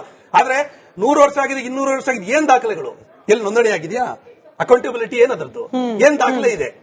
ಏನು ಇಲ್ಲ. ಸುಮ್ನೆ ಹಿಂಗೆ ಗುಡ್ಡ ಬೆಟ್ಟ ಏನ್ ತೋರ್ಸೋದು ನಮಗೆಲ್ಲ ಇದು ಭಾರಿ ಅಂತೆ ಕಂತೆಗಳನ್ನ ಕಟ್ಟೋದ್ರ ಮುಖಾಂತರ ಇಡೀ ದೇಶದ ಅಭಿವೃದ್ಧಿನ ತಡೀತಾ ಇದ್ದಾರೆ. ದೇಶ ಜಗತ್ತು ವಿಜ್ಞಾನ ತಂತ್ರಜ್ಞಾನ ಕಡೆ ಹೋಗ್ತಾ ಇದೆ. ಉದ್ಯೋಗ ನಿರುದ್ಯೋಗದ ಚರ್ಚೆ ಇವತ್ತು ಆಗ್ಬೇಕಾಗಿರೋದು, ಸಮಾನತೆಯ ಪ್ರಶ್ನೆಗಳು ಚರ್ಚೆ ಆಗ್ಬೇಕಾಗಿರೋದು, ಈ ದೇಶದ ಅನೇಕ ಪ್ರಶ್ನೆಗಳು ನಮ್ಮ ಎದುರುಗಡೆ ಇದಾವೆ. ಅದನ್ನ ಬಗ್ಗೆ ಚರ್ಚೆ ಮಾಡದೆ ದೇಶದ ಚುಕ್ಕಾಣಿ ಇವತ್ತು ಭಾಜಪದ ಕೈಯಲ್ಲಿದೆ. ಭಾಜಪ ಆ ಕೆಲಸವನ್ನು ಮಾಡೋದ್ರ ಬದಲಾಗಿ RSS ಬಗ್ಗೆ ಮಾತಾಡೋಕೆ ಕೂತಿದ್ದೆ. ನಾನು ನೋಡ್ತಾ ಇದ್ದೀನಿ ಈ ಡಿಸ್ಕಷನ್ ಇಷ್ಟು ಸ್ಟಾರ್ಟ್ ಆಗಿದೆ. ಇಲ್ಲಿವರೆಗೂ ಒಬ್ಬ RSS ನಾಯಕ ಇದು ನಾವು ಮಾಡ್ತಾ ಇದೀವಿ ಅಂತ ವಕ್ತಾರರಾಗಿ ಮಾತಾಡಿದ್ದು ಎಲ್ಲೂ ಇಲ್ಲ. ಇವರೇ ಪಾಪ ಬಿಜೆಪಿ ಅವರು ಇವರು ಬರ್ತಾರೆ. ಅಂದ್ರೆ RSS ಮುಖ ಇಲ್ಲ, ಮುಖವಾಡಗಳೇ ಬರ್ತಾ ಇದೆ. ಬಿಜೆಪಿ ಅವರು ಡಿಬೇಟ್ ಬಂದಿಲ್ಲ. ಪ್ರಜಾಪ್ರಭುತ್ವ ವ್ಯವಸ್ಥೆಯಲ್ಲಿ ಬಹಿರಂಗವಾಗಿ ಚಟುವಟಿಕೆಗಳನ್ನು ಮಾಡಿ ಅಶೋಕ್ ಅವರನ್ನು ಬಿಡ್ತೀರಿ, ನಮ್ಮ ಚಲವಾದಿ ನಾರಾಯಣ ಸ್ವಾಮಿ ಅವರನ್ನು ಬಿಡ್ತೀರಿ, ಯಾವ ಬಿಜೆಪಿ ಸಿಟಿ ರವಿ ಇವ್ರು RSS ಅಂದ್ರೆ ಏನಾಗದ್ರೆ ಸರಿ. ಅದಕ್ಕೆ ಪ್ರಮೋದ್ ಮುತಾಲಿಕ್ ಅವರು ಹೇಳ್ತಾ ಇದ್ರು, ಸಿಂಧಿಗೆಯಲ್ಲಿ ಪಾಕಿಸ್ತಾನದ ಧ್ವಜವನ್ನು ಹಾರಿಸಿದ್ದು RSS ನವರೇ ಅಂತ ಹೇಳಿದ್ರು. ವಿಕ್ರಮ್ ಸರ್ ಉತ್ತರ ಕೊಡಿ. ಈ ಪ್ಯಾನೆಲ್ ಬಗ್ಗೆ ನಾನು ಹೇಳಬಲ್ಲೆ ಸರ್, ಈ ಪ್ಯಾನೆಲ್ಗೆ ಬಿಜೆಪಿ ನಾವು ವಕ್ತಾರರನ್ನ ಕಳಿಸೋದಿಲ್ಲ, ಪ್ರಿಯಾಂಕ್ ಖರ್ಗೆ ಅವರ ಸ್ಟೇಟ್ಮೆಂಟ್ ನಾವು ರಿಯಾಕ್ಟ್ ಮಾಡೋ ಅವಶ್ಯಕತೆನೇ ಇಲ್ಲ ಅಂತ ಹೇಳಿ ದೂರ ಉಳಿದಿದ್ದಾರೆ. ಹಾಗಾಗಿ ನನಗೆ ಗೊತ್ತಿಲ್ಲ ಬಿಜೆಪಿ ಅವರು ಯಾಕೆ ದೂರ ಉಳಿಬೇಕು ಅಂತ ನಿರ್ಧಾರ ಮಾಡಿದ್ರು ಅನ್ನೋದ್ರ ಬಗ್ಗೆ ನಂಗೆ ಉತ್ತರ ಇಲ್ಲ. ಬಟ್ ನಾನು ನಿಖೇತ್ ಅವ್ರಿಗೆ ಪ್ರಶ್ನೆ ಕೇಳಬೇಕಾಗಿತ್ತು. ಬಟ್ ಅನಂತ್ ನಾಯಕ್ ಅವರು ಒಂದಷ್ಟು ವಿಚಾರಗಳನ್ನು ಮುನ್ನೆಲೆಗೆ ತಂದಿರೋದ್ರಿಂದ ಅದಕ್ಕೆ ಉತ್ತರ ಕೊಡಬೇಕಾಗಿರೋದು ಬಹುಶಃ ವಿಕ್ರಮ್ ಫಡ್ಕೆ ಸರ್. ಸಂವಿಧಾನ ವಿರೋಧಿ RSS, ರಾಷ್ಟ್ರ ಧ್ವಜ ವಿರೋಧಿ RSS, ರಾಷ್ಟ್ರಗೀತೆಯ ವಿರೋಧಿ RSS, ಇದು ಈಗಲ್ಲ ಸರ್, ಅನೇಕ ವರ್ಷಗಳಿಂದಲೂ ಕೂಡ ಇಂಥದ್ದೊಂದು ಆರೋಪ RSS ಮೇಲೆ ಬರ್ತಲೇ ಇದೆ. ಇದರ ಜೊತೆಯಲ್ಲೇ ಅನಂತ್ ನಾಯಕ್ ಅವರು ಕೇಳಿದ ಮತ್ತೊಂದು ಪ್ರಶ್ನೆ, RSS ಇಂದ ಸಮಾಜಕ್ಕೆ ಕಾಂಟ್ರಿಬ್ಯೂಷನ್ ಅನ್ನೋದು ಏನಿದೆ? ಶಾಖೆಗಳನ್ನ ಮಾಡಿ ಏನ್ ಕಲಿಸ್ಕೊಡ್ತಿದ್ದಾರೆ, ಅದರಿಂದ ದೇಶ ಏನ್ ಉದ್ಧಾರ ಆಗ್ತಿದೆ? ಈ ಪ್ರಶ್ನೆಗೂ ಉತ್ತರ ಬೇಕು. ಒಳ್ಳೆ ಪ್ರಶ್ನೆ ಕೇಳಿದ್ದಾರೆ. ಮತ್ತೆ ದೇಶಕ್ಕೆ ಗೊತ್ತಿಲ್ಲ ಅಂತೇನಿಲ್ಲ, ಪಾಪ ಪ್ರಶ್ನೆ ಕೇಳಿರೋರಿಗೆ ಗೊತ್ತಿಲ್ಲ ಅಂತ ಅನ್ಸುತ್ತೆ. ಆಗ್ಲಿ, ಆದ್ರೂ ಮತ್ತೊಂದ್ಸಲಿ ಹೇಳ್ಬಿಡೋಣ ಎಲ್ಲರ ವಿಚಾರಕ್ಕೂ. ನಾನು ಸಂಘದ ಕಾರ್ಯಕರ್ತ, ನಾನು ಸ್ವಯಂ ಸೇವಕ. ಪ್ರಧಾನ ಮಂತ್ರಿ ನರೇಂದ್ರ ಮೋದಿ ಅವರು ನಾನು ಸ್ವಯಂ ಸೇವಕ ಇದ್ದೀನಿ ಅಂತ ಹೇಳಿದ್ದಾರೆ. ಆದ್ರಿಂದ ಸಂಘ ಏನ್ ಕೆಲಸ ಮಾಡ್ತಾ ಇದೆ? ಸಂಘ ಮಾಡ್ತಾ ಇರುವಂತದ್ದು ವ್ಯಕ್ತಿತ್ವ ನಿರ್ಮಾಣದ ಕೆಲಸ ಮಾಡ್ತಾ ಇದೆ. ವ್ಯಕ್ತಿತ್ವ ನಿರ್ಮಾಣದಿಂದ ರಾಷ್ಟ್ರ ನಿರ್ಮಾಣ ಅನ್ನೋದು ಸಂಘದ ಒಂದು ಉದ್ದೇಶ. ಇದಕ್ಕಿಂತ ಹೆಚ್ಚು ಅಥವಾ ಇದಕ್ಕಿಂತ ಕಮ್ಮಿ ಬೇರೆ ಇಲ್ಲ. ವ್ಯಕ್ತಿನ ನಿರ್ಮಾಣ ಮಾಡಬೇಕು, ಒಳ್ಳೆ ಸಜ್ಜನ ವ್ಯಕ್ತಿ ಆಗಬೇಕು, ನಮ್ಮ ದೇಶಕ್ಕೆ ಒಳ್ಳೆ ಕೆಲಸ ಮಾಡುವಂತ ವ್ಯಕ್ತಿ ಆಗಬೇಕು. ಅದೇ ಸಂಘದ ಉದ್ದೇಶ. ಫುಲ್ ಸ್ಟಾಪ್ ಅಲ್ಲಿಗೆ. ಅದಕ್ಕೆ ಇನ್ನೇನ್ ಮಾಡಿದ್ರು? ಅವ್ರು ಹೇಳಿದ್ರು ಬಹಿರಂಗವಾಗಿ ಅಲ್ಲಿ ಬಂದ್ ಚರ್ಚೆ ಮಾಡಿ, ಇಲ್ಲಿ ಬಂದ್ ಚರ್ಚೆ ಮಾಡಿ, ಇದನ್ ಮಾಡಿ. ಬಹಿರಂಗವಾಗಿ ಚಟುವಟಿಕೆ ಮಾಡಬೇಕು ಅಂತಂದ್ರೆ ಅದನ್ನ ನಿಷೇಧ ಮಾಡೋಣ ಅಂತ ಒಂದ್ ಕಡೆಗೆ ಹೇಳ್ತಾರೆ. ಚಟುವಟಿಕೆ ಮಾಡದೇ ಇದ್ರೆ ಏನ್ ಮಾಡಿದ್ದಾರೆ ಅಂತ ಕೇಳ್ತಾರೆ. ಆಯ್ತಾ? ಆದ್ರಿಂದ ಹೇಳ್ತೀನಿ ನೋಡಿ, ಸಂಘದಿಂದ ಪ್ರೇರಿತವಾದಂತ 100 ಸಂಸ್ಥೆಗಳಿದಾವೆ. ವನವಾಸಿ ಕಲ್ಯಾಣ ಆಶ್ರಮ ಅಂತ ಇದೆ, ಆದಿವಾಸಿಗಳ ನಡುವೆ ಕೆಲಸ ಮಾಡ್ತಾ ಇರುವಂತಹ ಸಂಘಟನೆ 50-60 ವರ್ಷದಿಂದ ಕೆಲಸ ಮಾಡ್ತಾ ಇದೆ. ಸಮಾನತೆ ಅದು ಇದು ಅಂತ ಹೇಳ್ತಾ ಇದಾರಲ್ಲ, ಸಾಮರಸ್ಯ ಅಂತ ಹೇಳಿ ಒಂದು ಸಂಘಟನೆ ಇದೆ, ಸಂಘದಿಂದ ಪ್ರೇರಿತವಾಗಿರುವಂಥದ್ದು. ಭೇದ ಭಾವ ಮೇಲು ಕೀಳು ಇರಬಾರ್ದು ಅನ್ನೋದಕ್ಕೆ ಈಗ ಎಂಪ್ಲಾಯ್ಮೆಂಟ್ ಅನ್ಎಂಪ್ಲಾಯ್ಮೆಂಟ್ ಅಂತೆಲ್ಲ ಮಾತಾಡ್ತಾ ಇದಾರಲ್ಲ, ಭಾರತೀಯ ಮಜ್ದೂರ್ ಸಂಘ ಅಂತ ಇದೆ. ನಮ್ಮ ತಂದೆಯವರು 1977 ನಿಂದ 1989 ತನಕ ಸೆಕ್ರೆಟರಿ ಆಗಿದ್ರು ಕರ್ನಾಟಕದಲ್ಲಿ ಭಾರತೀಯ ಮಜ್ದೂರ್ ಸಂಘಕ್ಕೆ. ನಾನು ಹತ್ತಿರದಿಂದ ಏನೇನ್ ಚಟುವಟಿಕೆ ಮಾಡಿದ್ದಾರೆ ಅಂದ್ರೆ ಕಾರ್ಮಿಕರ ಕ್ಷೇತ್ರದಲ್ಲಿ ಏನ್ ಮಾಡಿದ್ದಾರೆ ಅಂತ ನೋಡಿದ್ದೀನಿ.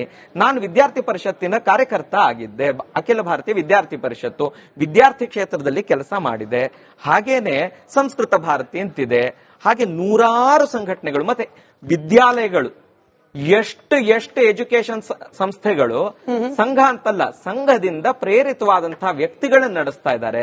ಸಮಾಜದಲ್ಲಿ ನೂರಾರು ಸಂಸ್ಥೆಗಳಿದಾವೆ. ಏನ್ ಮಾಡಿದ್ದಾರೆ ಅಂತ ಕೇಳಿದ್ರೆ, ಬನ್ನಿ ನೀವು ಶಾಖೆಗೆ ಬನ್ನಿ ಅನಂತವ್ರೆ, ನೀವು ಬನ್ನಿ ನೋಡಿ, ನಮ್ಮಲ್ಲಿ ಯಾರ್ದು ಜಾತಿ ಕೇಳಲ್ಲ, ಏನು ಕೇಳಲ್ಲ. ಆಯ್ತು, ಶಾಖೆನಲ್ಲಿ ಏನ್ ಮಾಡ್ತೀರಿ ಅಂತ ಕೇಳಿದ್ರಲ್ಲ, ಹೇಳ್ತೀನಿ, ಇದು ಒಂದು ಒಳ್ಳೆ ಅವಕಾಶ ಅನ್ನೋದಕ್ಕೆ ಹೇಳ್ತೀನಿ. ಎಲ್ಲರೂ ಒಂದ್ಸಲಿ ಒಂದ್ ಗ್ರೌಂಡಿಗೆ ಹೋಗ್ತೀವಿ ಪ್ರತಿ ದಿವಸ ಒಂದ್ ಹೊತ್ತಿಗೆ, ನಿಗದಿ ಮಾಡಿರುವಂತ ಹೊತ್ತಿಗೆ. ಹೋದ ತಕ್ಷಣನೇ ಒಂಚೂರು ವಾರ್ಮ್ ಅಪ್ ಎಕ್ಸರ್ಸೈಸ್ ಮಾಡ್ತೀವಿ, ಒಂದ್ 13 ಸೂರ್ಯ ನಮಸ್ಕಾರ ಹಾಕ್ತಿವಿ, ಯೋಗಾಸನ ಮಾಡ್ತೀವಿ, ಆಮೇಲೆ ಒಂದಿಷ್ಟು ಆಟ ಆಡ್ತೀವಿ, ಖೋಖೋ ಆಡ್ತೀವಿ, ಕಬಡ್ಡಿ ಆಡ್ತೀವಿ. ಖುಷಿಯಾಗಿ ಒಳ್ಳೆ ಯುವಕರು, ತರುಣರು, ಬಾಲಕರು, ವಯಸ್ಸಾದವರು ಎಲ್ಲರೂ ಬರ್ತಾರೆ. ಆರೋಗ್ಯ ಚೆನ್ನಾಗಾಗತ್ತೆ. ಆಮೇಲೆ ತಂತ್ರಜ್ಞಾನ, ವಿಜ್ಞಾನ ಇದರಿಂದ ದೂರ ಇಡ್ತಿದ್ದೀರಿ. RSS ಗೆ ಜಾಯಿನ್ ಆಗ್ತಾ ಇರುವ ಶಾಖೆಗಳಿಗೆ ಬರ್ತಕ್ಕಂತ ಮಕ್ಕಳು, ಯುವಕರನ್ನ ಅಭಿವೃದ್ಧಿಯಿಂದ ದೂರ ಇಡ್ತಿದ್ದೀರಿ. ಹಿಂದೆ ಮನುಸ್ಮೃತಿ ಅದ್ರ ಕಡೆ ಕರ್ಕೊಂಡು ಹೋಗ್ತಿದ್ದೀರಿ ಅನ್ನೋ ಆರೋಪ ಕೂಡ ಇದೆ ಸರ್. ಆರೋಪ ಮಾಡೋರು ಸಿದ್ಧ ಮಾಡಬೇಕು, ಪ್ರೂಫ್ ಮಾಡಬೇಕು. ಇಲ್ದೇ ಇರೋದನ್ನ ನಾನು ಇಲ್ಲ ಅಂತ ನಾನು ಹೇಗೆ ಹೇಳಲಿ? ಆಯ್ತಾ, ಅವ್ರು ಮಾಡ್ಲಿ ಪ್ರೂಫ್. ಆ ತರದ್ದೇನಾದ್ರು ಇದ್ರೆ ದಾಖಲೆ ಒದಗಿಸ್ಲಿ. ಮೊದಲನೇದು. ಎರಡನೇದು, ಇನ್ನೂ ಏನ್ ಶಾಖೆನಲ್ಲಿ ಕೇಳ್ತಾ ಇದ್ದೀರಲ್ಲ ಅದನ್ನು ಹೇಳ್ಬಿಡ್ತೀನಿ. ಒಳ್ಳೆ ಸುಭಾಷಿತ, ಬಸವಣ್ಣವರ ವಚನ, ಬುದ್ಧನ ವಾಕ್ಯಗಳು ಇವೆಲ್ಲವನ್ನೂ ಹೇಳುತ್ತೆ ಶಾಖೆನಲ್ಲಿ. ನೀವು ಬನ್ನಿ ಸರ್. ಪ್ರಿಯಾಂಕ್ ಖರ್ಗೆ ಅವ್ರ ಪ್ರಕಾರ ಬಸವ ತತ್ವಕ್ಕೂ RSSಗೂ ಸಂಬಂಧನೇ ಇಲ್ಲ, ಎರಡು ತದ್ವಿರುದ್ಧವಾದದ್ದು ಅನ್ನೋದು. ಏನೋ ಅವ್ರಿಗೆ ಗೊತ್ತಿಲ್ಲದೆ ಇರೋ ವಿಚಾರದ ಬಗ್ಗೆ ಏನೋ ಹೇಳಿದ್ದಾರೆ. ಸರಿ ಸರಿ, ನಾನೊಂದು ಚಿಕ್ಕ ಬ್ರೇಕ್ ಹೋಗ್ಬೇಕು. ಬ್ರೇಕ್ ಇಂದ ಬಂದ್ಮೇಲೆ ಚಿಕ್ಕ ಬ್ರೇಕ್ ಹೋಗ್ಬೇಕು. ಬ್ರೇಕ್ ಇಂದ ಬಂದ್ಮೇಲೆ ನಿಖಿತ್ ಅವರು ಉತ್ತರ ಕೊಡ್ಲಿ. ಸೇವಾದಳ ಅಂತ ಹೇಳಿ ಬಹುಶಃ ಕಾಂಗ್ರೆಸ್ಗೆ ಹೇಗೆ ಬಿಜೆಪಿಗೆ RSS ಐಡಿಯಾಲಜಿಕಲ್ ಸಪೋರ್ಟ್ ಸಿಸ್ಟಮ್ ಆಗಿ ವರ್ಕ್ ಆಗ್ತಾ ಇದೆ, ಹಾಗೇನೆ ಆಗಬಲ್ಲಂತಹ ಸೇವಾದಳ ಅನ್ನುವ ಒಂದು ಅದ್ಭುತ ಸಂಘಟನೆ ಇತ್ತು. ಅದು ಇಷ್ಟೇ ಆಕ್ಟಿವ್ ಆಗಿ, ಇಷ್ಟೇ ಜೀವಂತವಾಗಿದ್ದರೆ ಇವತ್ತು 101ನೇ ಆನಿವರ್ಸರಿಯನ್ನ, ವಾರ್ಷಿಕೋತ್ಸವವನ್ನ, ಯಾಕಂದ್ರೆ ಇದು RSSಗಿಂತ 1 ವರ್ಷ, ನನ್ನ ಅಧ್ಯಯನದ ಪ್ರಕಾರ RSSಗಿಂತ 1 ವರ್ಷ ಮುಂಚಿತವಾಗಿ ಸ್ಥಾಪನೆಯಾದಂತಹ ಒಂದು ಸಂಘಟನೆ. ಏನಾಯ್ತು ಸೇವಾದಳದ ಕಾರ್ಯಕರ್ತರನ್ನ MLA MP ಆಫೀಸ್ಗಳಲ್ಲಿ ಕುರ್ಚಿ ಹಾಕ್ಲಿಕ್ಕೆ, ಹಾಗೆ ಆ ಸೋಕಾಲ್ಡ್ ಲೀಡರ್ಗಳಿಗೆ ಕಾಫಿ ಟೀ ಕೊಡ್ಲಿಕ್ಕೆ ಸರ್ವೆಂಟ್ಗಳ ರೀತಿಯಲ್ಲಿ ಬಳಕೆ ಮಾಡಿಕೊಳ್ಳಲಾಯಿತು ಅನ್ನೋ ಗಂಭೀರ ಆರೋಪ ಇದೆ. ನಾನು ಪ್ರಶ್ನೆ ಕೇಳ್ತಿದ್ರೆ, ನೋಡಿ, RSS ಬಿಜೆಪಿ ಅವರು ಒಪ್ಕೊಳ್ತಾರೋ ಬಿಡ್ತಾರೋ, ಬಿಜೆಪಿ ಪಕ್ಷಕ್ಕೆ ಒಂದು ಸೈದ್ಧಾಂತಿಕ ಬೆಂಬಲವಾಗಿ ನಿಂತಿರುವ ಸಂಘಟನೆ. ನಾನು ಆಗ್ಲೇ ಹೇಳ್ತಿದ್ದೆ, ನಿಮ್ಮ ಪಕ್ಷಕ್ಕೂ ಕೂಡ, ಕಾಂಗ್ರೆಸ್ ಪಕ್ಷಕ್ಕೂ ಕೂಡ ಅಂಥದ್ದೇ ಬೆಂಬಲವನ್ನ ನೀಡುವ ಎಲ್ಲಾ ಕೇಪಬಿಲಿಟಿ ಇದ್ದ ಸೇವಾದಳ ಏನಾಯ್ತು ಅಂತ ಹೇಳಿ. ಅಂದ್ರೆ RSS ನ ಚಟುವಟಿಕೆಯನ್ನ ನಿರ್ಬಂಧ ಮಾಡಬೇಕು ಅಥವಾ RSS ಅನ್ನೇ ಬ್ಯಾನ್ ಮಾಡಬೇಕು ಅನ್ನೋ ಕಾಂಗ್ರೆಸ್ ತನ್ನದೇ ಒಂದು ಅಂಗ ಆಗಿದ್ದ, ತನ್ನದೇ ಒಂದು ಅವಿಭಾಜ್ಯ ಅಂಗವಾಗಿದ್ದ ಸೇವಾದಳವನ್ನ ಇವತ್ತು ಯಾವ ಸ್ಥಿತಿಯಲ್ಲಿ ಇಟ್ಟಿದೆ ಅಂತ ನೋಡಿ. ಬಹಳ ಮುಖ್ಯವಾಗಿ ಸೇವಾದಳ ಅನ್ನೋದು ಒಂದು ಚಿಂತನೆ, ಅದೊಂದು ರಸ್ತೆಯಲ್ಲಿ ನಡೆಸುವಂತ ಶೋ ಅಲ್ಲ. ಸೇವಾದಳ ಅನ್ನೋದೊಂದು ಚಿಂತನೆ. ಇವಾಗ ಅದರ ಸ್ಟೇಟಸ್ ಏನು ಅಂತ ಸ್ಟೇಟಸ್ ಇದೆ. ರಾಷ್ಟ್ರ ಮಟ್ಟದಲ್ಲಿಯೂ ಸೇವಾದಳ ಇದೆ, ಈಗಲೂ ಸೇವಾದಳ ಇದೆ. ಸೇವಾದಳ ಇಡೀ ಭಾರತದಾದ್ಯಂತ ಕೆಲಸ ಮಾಡ್ತಾ ಇದೆ. ಸೇವಾದಳ ಏನ್ ಕೊಡ್ತು? ಸೇವಾದಳಕ್ಕೂ ಕಾಂಗ್ರೆಸ್ಗೂ RSSಗೂ ವ್ಯತ್ಯಾಸ ಏನು ಅಂತಂದ್ರೆ, ಸೇವಾದಳ ಹೊರಗಡೆ ಶೋ ಕೊಡೋದನ್ನ ಬಿಟ್ಟು ತನ್ನ ಒಳಗಡೆ ನಿಂತು ಒಂದು ಕೆಲಸವನ್ನು ಮಾಡ್ತಾ ಇದೆ. ಸೇವಾದಳ ಇವತ್ತು ನಾವೇನ್ ಗಾಂಧಿಯನ್ ವ್ಯಾಲ್ಯೂಸ್ ನಾವು ನೋಡ್ತಾ ಇದ್ದೀವಿ, ಈ ಗಾಂಧಿಯನ್ ವ್ಯಾಲ್ಯೂಸ್ ಗಳನ್ನ ಅದರ ಕುರಿತಂತೆ ಫೋಕಸ್ ಮಾಡುವಂತ ಕೆಲಸವನ್ನ ಅಪಾರವಾಗಿ ಇಡೀ ದೇಶ ತುಂಬಾ ಮಾಡ್ತಾ ಬಂದಿದೆ. ಆದ್ರೆ ಅವರಾಗ್ಲೇ ಪಡ್ಕೆ ಅವರು ಹೇಳ್ತಾ ಇದ್ರು, ಸಂಘದಲ್ಲಿ ನಾವು ಬಹಳ ಅತ್ಯುತ್ತಮವಾದ ಸಂಸ್ಕಾರವನ್ನು ಕೊಡ್ತೀವಿ, ಖುಷಿಯಾಗಿ 13 ಸೂರ್ಯ ನಮಸ್ಕಾರ ಮಾಡ್ತೀವಿ, ಶ್ಲೋಕಗಳನ್ನು ಹೇಳ್ತೀವಿ, ಇದನ್ನೆಲ್ಲ ನಾವು ಕಲಿಸ್ತೀವಿ. ಇಡೀ ದೇಶದ ಏನು ವ್ಯಕ್ತಿತ್ವ ನಿರ್ಮಾಣದಿಂದ ರಾಷ್ಟ್ರ ನಿರ್ಮಾಣ ಮಾಡ್ತಾ ಇದ್ದೀವಿ, ಎಂಥ ವ್ಯಕ್ತಿತ್ವ ನಿರ್ಮಾಣ ಆಗ್ತಾ ಇದೆ ಅಂತ ಹೇಳಿ ಬಹುಶಃ ನಿಮ್ಮ ಇಡೀ ಡಿಬೇಟ್ ಮುಗಿದ ನಂತರ ಆ ಡಿಬೇಟಿನ ಕಾಮೆಂಟ್ ಸೆಕ್ಷನ್ ತೆಗೆದುಬಿಟ್ರೆ, ಸಂಘದ ಪರವಾಗಿ ಹಾಕಿರುವಂತ ಡಿಬೇಟ್ಸ್ ಅಂದ್ರೆ ಯಾರು ತಾನು ಸಂಘದ ಸ್ವಯಂ ಸೇವಕ ಅಥವಾ ಕಾರ್ಯಕರ್ತ ಅಂತ ಹೇಳ್ಕೊಂಡ್ರು ಒಂದು ಕಾಮೆಂಟ್ಗಳು ಬರ್ದಾಕಿರ್ತಾರೆ. ಆ ಕಾಮೆಂಟ್ ಸೆಕ್ಷನ್ ತೆಗೆದು ನೋಡ್ಬಿಟ್ರೆ ನಿಮಗೆ ಎಂಥ ಸುಂದರವಾದ ಸಂಸ್ಕಾರವನ್ನು ಅವರು ಕೊಟ್ಟಿದ್ದಾರೆ ಅನ್ನೋದು ನಿಮಗೆ ಅರ್ಥ ಆಗ್ತದೆ. ಅಲ್ಲಿ ಬಿಜೆಪಿಯನ್ನ ಅಥವಾ ಸಂಘವನ್ನ ಟೀಕೆ ಮಾಡುವಂತ ಕಾಂಗ್ರೆಸ್ಸಿಗರದು ಒಂದಷ್ಟು ಕಾಮೆಂಟ್ ಇರ್ತದೆ. ಆದ್ರೆ ಅವರು ಬಳಸಿದ ಭಾಷೆನೂ ನೋಡಿ, ಇವರು ಬಳಸಿರುವಂತ ಭಾಷೆನೂ ನೋಡಿದ್ರೆ ನಿಮಗೆಲ್ಲ ಅರ್ಥ ಆಗೋಗುತ್ತೆ. ನಾನು ಯಾಕೆ ಮಾತನ್ನು ಹೇಳ್ತಾ ಇದ್ದೀನಿ ಅಂತಂದ್ರೆ, ಇವತ್ತು ಒಬ್ಬ ಪ್ರಿಯಾಂಕ ಖರ್ಗೆ ಒಬ್ಬ ರಾಜ್ಯದ ಸಚಿವ, ಒಬ್ಬ ಅತ್ಯಂತ ಪ್ರಬಲ ಸಚಿವ, ಅವರೊಬ್ಬ ವ್ಯಕ್ತಿಯನ್ನು ಅಥವಾ ಎಷ್ಟೋ ಸರ್ತಿ ಸಿದ್ದರಾಮಯ್ಯನವರು ಕೊಟ್ಟಂತ ಅವರ ಹೇಳಿಕೆಗೆ ನೀವು ಕೆಳಗಡೆ ಕಾಮೆಂಟ್ ಸೆಕ್ಷನ್ ತೆಗೆದು ನೋಡಿದ್ರೆ, ನಾವು ಸಂಘದ ಬೆಂಬಲಿಗರು ಅಂತ ಹೇಳುವಂತವರು ಅವ್ರು ಹಾಕಿರುವಂತ ಕಾಮೆಂಟ್ ಸೆಕ್ಷನ್ಗಳನ್ನ ನೀವು ತೆಗೆದು ಓಪನ್ ಮಾಡಿ ನೋಡಿದ್ರೆ ಎಂಥ ಸುಂದರವಾದ ಸಂಸ್ಕಾರ ಕೊಟ್ಟಿದ್ದೀರಿ. ಈ ದೇಶದ ಪ್ರಧಾನಮಂತ್ರಿ ನಮ್ಮ ಸಂಘದ ಸ್ವಯಂ ಸೇವಕ ಅಂತ ಹೇಳ್ತೀರಿ. ಪ್ರಧಾನಮಂತ್ರಿ ಅವರು ಕೂಡ ಸಾರ್ವಜನಿಕ ಸಭೆಗಳಲ್ಲಿ ಮಾತನಾಡಬೇಕಾದ್ರೆ, ಒಬ್ಬ ವಿರೋಧ ಪಕ್ಷದ ನಾಯಕಿಯೊಬ್ಬಳನ್ನು ಅಡ್ರೆಸ್ ಮಾಡಬೇಕಾದ್ರೆ ಅವರು ಬಳಸಿದ ಭಾಷೆ ಇಸ್ ದೇಶ್ ಕಿ ಏಕ್ ವಿಧವಾ ಅನ್ನುವಂತ ಭಾಷೆ ಬಳಸ್ತಾರೆ. ಅದು ಅವರು ಸಂಸ್ಕಾರವನ್ನು ತೋರಿಸುತ್ತೆ. ಅವರು ಈ ದೇಶದ ಜನಗಳ ಮುಂದೆ ಸುಳ್ಳುಗಳನ್ನ ಹೇಳೋದಕ್ಕೆ ಶುರು ಮಾಡಿದಾಗ ಸುಳ್ಳು ಅವ್ರು ಹೇಳಿದ್ದನ್ನ ಅವರೇ ಒಪ್ಪಕ್ ತಯಾರಿಲ್ಲ. ವಿದೇಶದಿಂದ ದುಡ್ಡು ತಂದ್ಬಿಡ್ತೀನಿ, ಇಂಡಿಯಾನ ಟ್ಯಾಕ್ಸ್ ಫ್ರೀ ರನ್ ಮಾಡ್ಬಿಡ್ತೀನಿ ಅನ್ನುವಂತ ಮಾತುಗಳನ್ನೆಲ್ಲ ಹೇಳಿ ದೇಶಕ್ಕೆ ಅಧಿಕಾರಕ್ಕೆ ಬಂದ ನಂತರ ದೇಶನ ಯಾವ ಹಂತಕ್ಕೆ ತಗೊಂಡೋಗಿದ್ದಾರೆ, ದೇಶದ ಸಾಲ ಯಾವ ಮಟ್ಟಕ್ಕೆ ಏರಿಕೆಯಾಗಿದೆ, 200 ಲಕ್ಷ ಕೋಟಿ ಮೀರಿದ ಸಾಲ ಇವತ್ತು ದೇಶದ ತಲೆ ಮೇಲೆ ಕಟ್ಟಿದ್ದಾರೆ. ಅವರು ವಿರೋಧ ಪಕ್ಷದ ನಾಯಕರನ್ನ ಮಾತನಾಡಿಸಬೇಕಾದ್ರೆ ಬಂಗಾಳ ಚುನಾವಣೆಗೆ ಹೋದ್ರೆ ದೀದಿ ಓ ದೀದಿ ಅಂತ ಅವರು ಬಳಸುವ ಭಾಷಾ ಪ್ರಯೋಗ, ಆ ಶೈಲಿಗಳಲ್ಲಿ ಅವ್ರ ಸಂಸ್ಕಾರ ಗೊತ್ತಾಗೋದಿಲ್ವೇ? ಅವರು ವಿದೇಶ ಒಬ್ಬ ಎದುರುಗಡೆ ಇರುವಂತ ಒಬ್ಬ ರಾಜಕಾರಣಿಯನ್ನ ಅವರು ಅಡ್ರೆಸ್ ಮಾಡಿದ ರೀತಿ, ಅಂಥ ಒಂದು ರೀತಿಯಲ್ಲಿ ನಾವು ನೋಡ್ತಾ ಬಂದ್ರೆ ಎಲ್ಲರೂ ರಾಜಕಾರಣ ಅಂದ್ಮೇಲೆ ಪರ ವಿರೋಧದ ಚರ್ಚೆ ಇರ್ತದೆ, ಟೀಕೆ ಪ್ರತಿಟೀಕೆಗಳಿರ್ತದೆ. ಆದ್ರೆ ಆ ಟೀಕೆಯಲ್ಲಿ ಕೂಡ ಬಳಸುವ ಭಾಷೆ, ಸಭ್ಯತೆ. ನಾನಿನ್ನು ವಾಜಪೇಯಿ ಅಂತವ್ರನ್ನ ನೀವು ಸಂಘದ ಇವರು ಸ್ವಯಂ ಸೇವಕರಾಗಿದ್ರು ಅಂತ ನೀವು ಹೇಳಿದ್ರೆ ನಾನು ಒಪ್ತೀನಿ. ಯಾಕೆಂದ್ರೆ ಸೋನಿಯಾ ಗಾಂಧಿಯವರ ಬಗ್ಗೆ ಕೆಟ್ಟ ಮಾತುಗಳನ್ನ ಇವರ ಕಾರ್ಯಕರ್ತರು ಮಾತನಾಡಬೇಕಾದ್ರೆ ಅವರೇ ಹೇಳಿದ್ರು, ಆ ಮಾತಾಡಬೇಡಿ, ನಿಮ್ಮ ತೂಕಕ್ಕೆ ತಕ್ಕಂತೆ ಮಾತನಾಡಿ. ಆ ತರ ಏನಾದ್ರೂ ನೀವು ನಡ್ಕೊಂಡಿದ್ರೆ ಒಪ್ತಾ ಇದ್ವಿ. ಆದ್ರೆ ಇವತ್ತು ನರೇಂದ್ರ ಮೋದಿ ಅವರನ್ನ ನಮ್ಮ ಸಂಘದ ಕಾರ್ಯಕರ್ತ ಅಂತ ಹೇಳ್ತಿದ್ದೀರಲ್ಲ, ಅದಕ್ಕಾಗಿ ನಾನು ಈ ಮಾತನ್ನು ಹೇಳ್ತಾ ಇದ್ದೀನಿ ಅಷ್ಟೇ. ಮತ್ತು ಸಂಘದ ಬಗ್ಗೆ ನಾನು ಹೇಳೋದು ಇತಿಹಾಸದುದ್ದಕ್ಕೂ ದೇಶಕ್ಕೆಲ್ಲ ಗೊತ್ತಿದೆ ಅಂತ. ನಾನ್ ನೋಡಿ ಸರ್, ಯಾರನ್ನೂ ಕೂಡ ಟೀಕೆಗಾಗಿ ಟೀಕೆ ಮಾಡೋದು ಬೇಡ. ನಾವು ನೋಡ್ತಾ ಬಂದ್ರೆ ಸಂಘದ ಬಗ್ಗೆ ಸರ್ದಾರ್ ಪಟೇಲ್ರು ಬರೆದಿರುವಂತಹ ಪತ್ರಗಳಿದಾವೆ, ಅದೆಲ್ಲವೂ ಕೂಡ ಪಬ್ಲಿಕ್ ಡಾಕ್ಯುಮೆಂಟ್ ಅಲ್ಲಿ ಇದೆ. ಈ ದೇಶದ ಮೊದಲ ರಾಷ್ಟ್ರಪತಿ ಆಗಿರುವಂತಹ ಡಾಕ್ಟರ್ ಬಾಬು ರಾಜೇಂದ್ರ ಪ್ರಸಾದ್ ಅವರು ಬರೆದಿರುವಂತಹ ಪತ್ರಗಳು ಸಂಘದ ಬಗ್ಗೆ ಇವತ್ತು ನಿಮಗೆ ಅವೈಲೇಬಲ್ ಇದಾವೆ. ನಾನು ನಿಮಗೆ ಬೇಕು ಅಂದ್ರೆ ಹೇಳ್ತೀನಿ. ಅವ್ರು ಹೇಳ್ತಾರೆ, ಏನ್ ಹೇಳ್ತಾರೆ ರಾಜೇಂದ್ರ ಪ್ರಸಾದ್ ಅಂತ ಅಂದ್ರೆ, ಅವರು ಮಾರು ವೇಷದಲ್ಲಿ ಹೋಗಿ ಕೋಮು ಗಲಭೆಯನ್ನು ಸೃಷ್ಟಿ ಮಾಡುವಂತ ಕಾರ್ಯವನ್ನ ಇವರು ಮಾಡ್ತಿದ್ದಾರೆ, ಇದರ ಬಗ್ಗೆ ಎಚ್ಚರಿಕೆ ವಹಿಸಿ ಅಂತ ಹೇಳಿ ಪರ್ಟಿಕ್ಯುಲರ್ ಆಗಿ ಈ ದೇಶದ ಮೊದಲ ರಾಷ್ಟ್ರಪತಿಯೇ. ನೀವು ಸಂಸ್ಕಾರದ ಬಗ್ಗೆ ಹೇಳಿದ್ರಿ, ನಾನು ಅದಕ್ಕೆ ವಿಕ್ರಮ್ ಫಡ್ಕೆ ಅವರಿಂದ ಪ್ರತಿಕ್ರಿಯೆಯನ್ನ ಪಡ್ಕೊಳ್ತೀನಿ. ನಿಜ, ಮಾತೆ ಪೂಜಕ ಅಂತ ಹಾಡು ಹೇಳೋರು, ಅದರ ಜೊತೆಯಲ್ಲೇ ಈಗ ತಾಯಿ ಹಾಗೆ ಹೆಣ್ಣು ಮಕ್ಕಳನ್ನ ಅತ್ಯಂತ ಗೌರವ ಸ್ಥಾನದಲ್ಲಿ ನೋಡೋದನ್ನ ಕಲಿಸ್ಕೊಡ್ತೀವಿ ಅಂತ ಹೇಳುವ ಶಾಖೆಗಳು, ಅಲ್ಲಿಂದ ಬಂದವರು ಪ್ರಿಯಾಂಕ್ ಖರ್ಗೆ ಅವರಿಗೆ ಕಾಲ್ ಮಾಡಿ ಬೆದರಿಕೆ ಹಾಕುವಾಗ ಬಳಸುವಂತ ಅವಾಚ್ಯ ಶಬ್ದಗಳು. ಅವರು ಉತ್ತರ ಕೊಡಿ. ಇಲ್ಲ ಪ್ಲೀಸ್ ಒಂದೇ ಒಂದ್ ಸೆಕೆಂಡ್. ನೀವು ಪ್ರಿಯಾಂಕ್ ಖರ್ಗೆ ಅವರೊಂದಿಗೆ ಹೇಳ್ತೀನಿ. ಈಗ ನಮ್ಮ ಫಡ್ಕೆ ಅವರು ಇಲ್ಲಿ ಕೂತಿದ್ದಾರೆ, ಓಪನ್ ಮಾಡ್ಲಿ ಪ್ರಿಯಾಂಕ್ ಖರ್ಗೆ ಅವರ ಫೇಸ್ಬುಕ್ ಅನ್ನ ಓಪನ್ ಮಾಡ್ಲಿ. ಓಪನ್ ಮಾಡ್ಬಿಟ್ಟು ಕಾಮೆಂಟ್ ಸೆಕ್ಷನ್ ತೆಗೆದು ನೋಡಿ. ಪ್ರಿಯಾಂಕ್ ಖರ್ಗೆ ಅವರ ಅದನ್ನು ಸೇರಿಸ್ಕೊಂಡೆ ಅಂದ್ರೆ ಸಂಸ್ಕಾರವನ್ನ ಕಲಿಸಿದ ಕಾರ್ಯಕರ್ತರು ವಿರೋಧ ಮಾಡಿ. ನಾನು ಅದೇ ಪ್ರಶ್ನೆ ಕೇಳ್ತೀನಿ ಸರ್. ಅವರು ಮೇಡಮ್ ದಯವಿಟ್ಟು ನನಗೆ ಬಿಡಿ, ಅರ್ಥ ಆಯ್ತು. ನಿಮ್ ಪ್ರಶ್ನೆ ನೀವು ಕೇಳಿ. ನಮ್ಮ ವೀಕ್ಷಕರಿಗೆ ಯಾಕೆ ಕೆಟ್ಟ ಮಾತು ಹೋಗ್ಬೇಕು? ನೋಡ್ಲಿ, ನಾನು ಕೆಟ್ಟ ಮಾತಾಡ್ತಾ ಇಲ್ಲ. ಯಾಕೆಂದ್ರೆ ನಾನು ಆಡ್ತಿರೋ ಭಾಷೆ ಸೇವಾದಳದ ಭಾಷೆ. ಈಗ ಗೊತ್ತಾಯ್ತಾ? ತಾಯಿ, ತಂಗಿ, ಅಕ್ಕ, ಅಮ್ಮ, ಅಪ್ಪ, ಅವರ ಹುಟ್ಟು ಎಲ್ಲದನ್ನು ತಂದು ಬೀದಿಲ್ ಮಾತನಾಡ್ತಾ ಇದ್ದಾರೆ. ಆದ್ರೆ ಪ್ರಿಯಾಂಕ್ ಖರ್ಗೆ ತೋರಿಸಿದ ಸಂಸ್ಕಾರ ಏನ್ ಗೊತ್ತಾ? ಪ್ರಿಯಾಂಕ್ ಖರ್ಗೆ ಅವರು ಇವರು ಆಡಿದ ಎಲ್ಲ ಭಾಷೆಗೆ ನೋಡಿ, ಈ ತರ ನೀವು ಮಾತನಾಡ್ತಾರಾ? ಇದು ಸೇವಾದಳ ಎಲ್ಲಿದೆ ಅಂತ ನೀವು ಕೇಳಿದ್ರಲ್ಲ, ಸೇವಾದಳ ಪ್ರಿಯಾಂಕ್ ಖರ್ಗೆ ಅವರ ರೂಪದಲ್ಲಿದೆ. ಅಲ್ಲಿ ಕೆಳಗಡೆ ಕಾಮೆಂಟ್ ಮೂಡಿದ ಸಂಸ್ಕಾರವನ್ನ ನಿಜವಾಗ್ಲೂ ಶಾಖೆಯಲ್ಲಿ ಕಲಿಸಿದ್ರೆ ವಿರೋಧಿಗಳನ್ನ ವಿರೋಧ ಮಾಡೋ ಸಂದರ್ಭದಲ್ಲಿ ಇಂಥ ಪದಗಳ ಬಳಕೆ ಏನ್ ತೋರಿಸುತ್ತೆ? ಇದಕ್ಕೆ ಉತ್ತರ ಬೇಕು. ನಿಖೇತ್ ರಾಜ್ ಮೌರ್ಯ ಅವರು ಒಂದಷ್ಟು ಪ್ರಶ್ನೆಗಳನ್ನ RSS ಸಲುವಾಗಿ ಕೇಳಿದ್ರು. ವಿಕ್ರಮ್ ಸರ್, ನಿಜ ನೋಡಿ, ಮಾತೆ ಪೂಜಕ ಅನ್ನೋರು, ನಮಸ್ತೆ ಸದಾ ವತ್ಸಲ್ಯ ಅನ್ನೋರು ಬಾಯಿ ಬಿಟ್ರೆ ವಿರೋಧಿಗಳನ್ನ ವಿರೋಧಿಸಕ್ಕೆ ತಾಯಿ, ಸಹೋದರಿ ಅವರನ್ನ ಬಳಕೆ ಮಾಡಿಕೊಂಡು ಬೈಗುಳವನ್ನ ಉಪಯೋಗ ಮಾಡೋದು ಯಾಕೆ? ಎಲ್ಲಿಯ ಸಂಸ್ಕಾರ, ಎಲ್ಲಿಯ ಸಂಸ್ಕೃತಿ? ಬಹಳ ಒಂದು ಒಳ್ಳೆ ಪ್ರಶ್ನೆನ ಕೇಳಿದಿರಿ. ಇದಕ್ಕೆ ಇಷ್ಟು ಉತ್ತರ ಹೇಳಬಹುದು. ಏನಂತಂದ್ರೆ ನೋಡಿ, ಸಂಘದ ಶಾಖೆಗೆ ಬರೋರು ಈ ನಮ್ಮ ಸಮಾಜದಿಂದಾನೇ ಬರುವಂತಹ ಜನ, ಎಲ್ಲೋ ಹೊಸದಾಗಿ ಎಲ್ಲಿಂದಾನೂ ಬರಲ್ಲ. ಪ್ರಯತ್ನ ಏನು? ಅವರಿಗೆ ಒಳ್ಳೆ ಸಂಸ್ಕಾರ ಕೊಡಬೇಕು. ಪ್ರಯತ್ನ ನಡೆದೇ ಇರುತ್ತೆ. ಈಗ ಮನೆಯಲ್ಲಿ ಮಕ್ಕಳು ಒಂದು ಗಲಾಟೆ ಮಾಡುತ್ತೆ, ಒಂದು ಒಳ್ಳೇದಿರುತ್ತೆ. ಆವಾಗ ತಾಯಿ ಬುದ್ಧಿ ಹೇಳಬೇಕಾದ್ರೆ, ತಾಯಿ ನೀನ್ ಏನ್ ಮಾಡಿದ್ಯಾ ಅಂತ ಕೇಳಿದ್ರೆ ಸರಿ ಹೋಗುತ್ತಾ? ಇನ್ನೊಂಚೂರು ಬುದ್ಧಿ ಹೇಳಮ್ಮ, ಸರಿ ಮಾಡಮ್ಮ ಅಂತ ಹೇಳ್ಬೇಕು. ಮತ್ತಿದು ಒಂದು ಭಾಗ. ಎರಡನೇದು, ಈಗ ಹೇಳಿದ್ರಲ್ಲ ಹಿಂಗೇನೇನೋ ಅವ್ರ ಮೇಲೆಲ್ಲ ಬರ್ದಿದ್ದಾರೆ, ಇದೆಲ್ಲ ಬರ್ದಿದ್ದಾರೆ ಅಂತ ಹೇಳಿ, why do you jump to the conclusion that they are all RSS ಸ್ವಯಂ ಸೇವಕ್ಸ್ ಅಲ್ವಾ? ಆ ಥರದ್ದೇನಾದ್ರು ಇದ್ರೆ, ಪ್ರಿಯಾಂಕ್ ಖರ್ಗೆ ಅವರು ಮಂತ್ರಿಗಳಾಗಿದ್ದಾರೆ, ಈ ಥರದ್ದೆಲ್ಲ ಮಾಡಿದಾಗ ಕಂಪ್ಲೇಂಟ್ ಕೊಡ್ಲಿ, ಯಾರು ಮಾಡಿದ್ದಾರೆ ಅಂತ ನೋಡ್ಲಿ, ತಕ್ಕ ಶಿಕ್ಷೆ ಆಗ್ಲಿ. ರಮ್ಯಾ ಕೊಟ್ರಲ್ಲ. ಆಮೇಲೆ ಇದು ಒಂದು ಭಾಗ. ಆಮೇಲೆ ಇವಾಗ ನೋಡಿ, ನಾವು ಇಷ್ಟೇ ನೋಡಿಲ್ಲ, ನಾವ್ ಇನ್ನೂ ನೋಡಿದೀವಿ. ಪ್ರಧಾನಮಂತ್ರಿಗಳಾದಂತಹ ಮೋದಿ ಅವರಿಗೆ ಅವ್ರ ತಾಯಿಗೆ ಹೇಗೆ ಗಂದ್ರು ಅಂತ.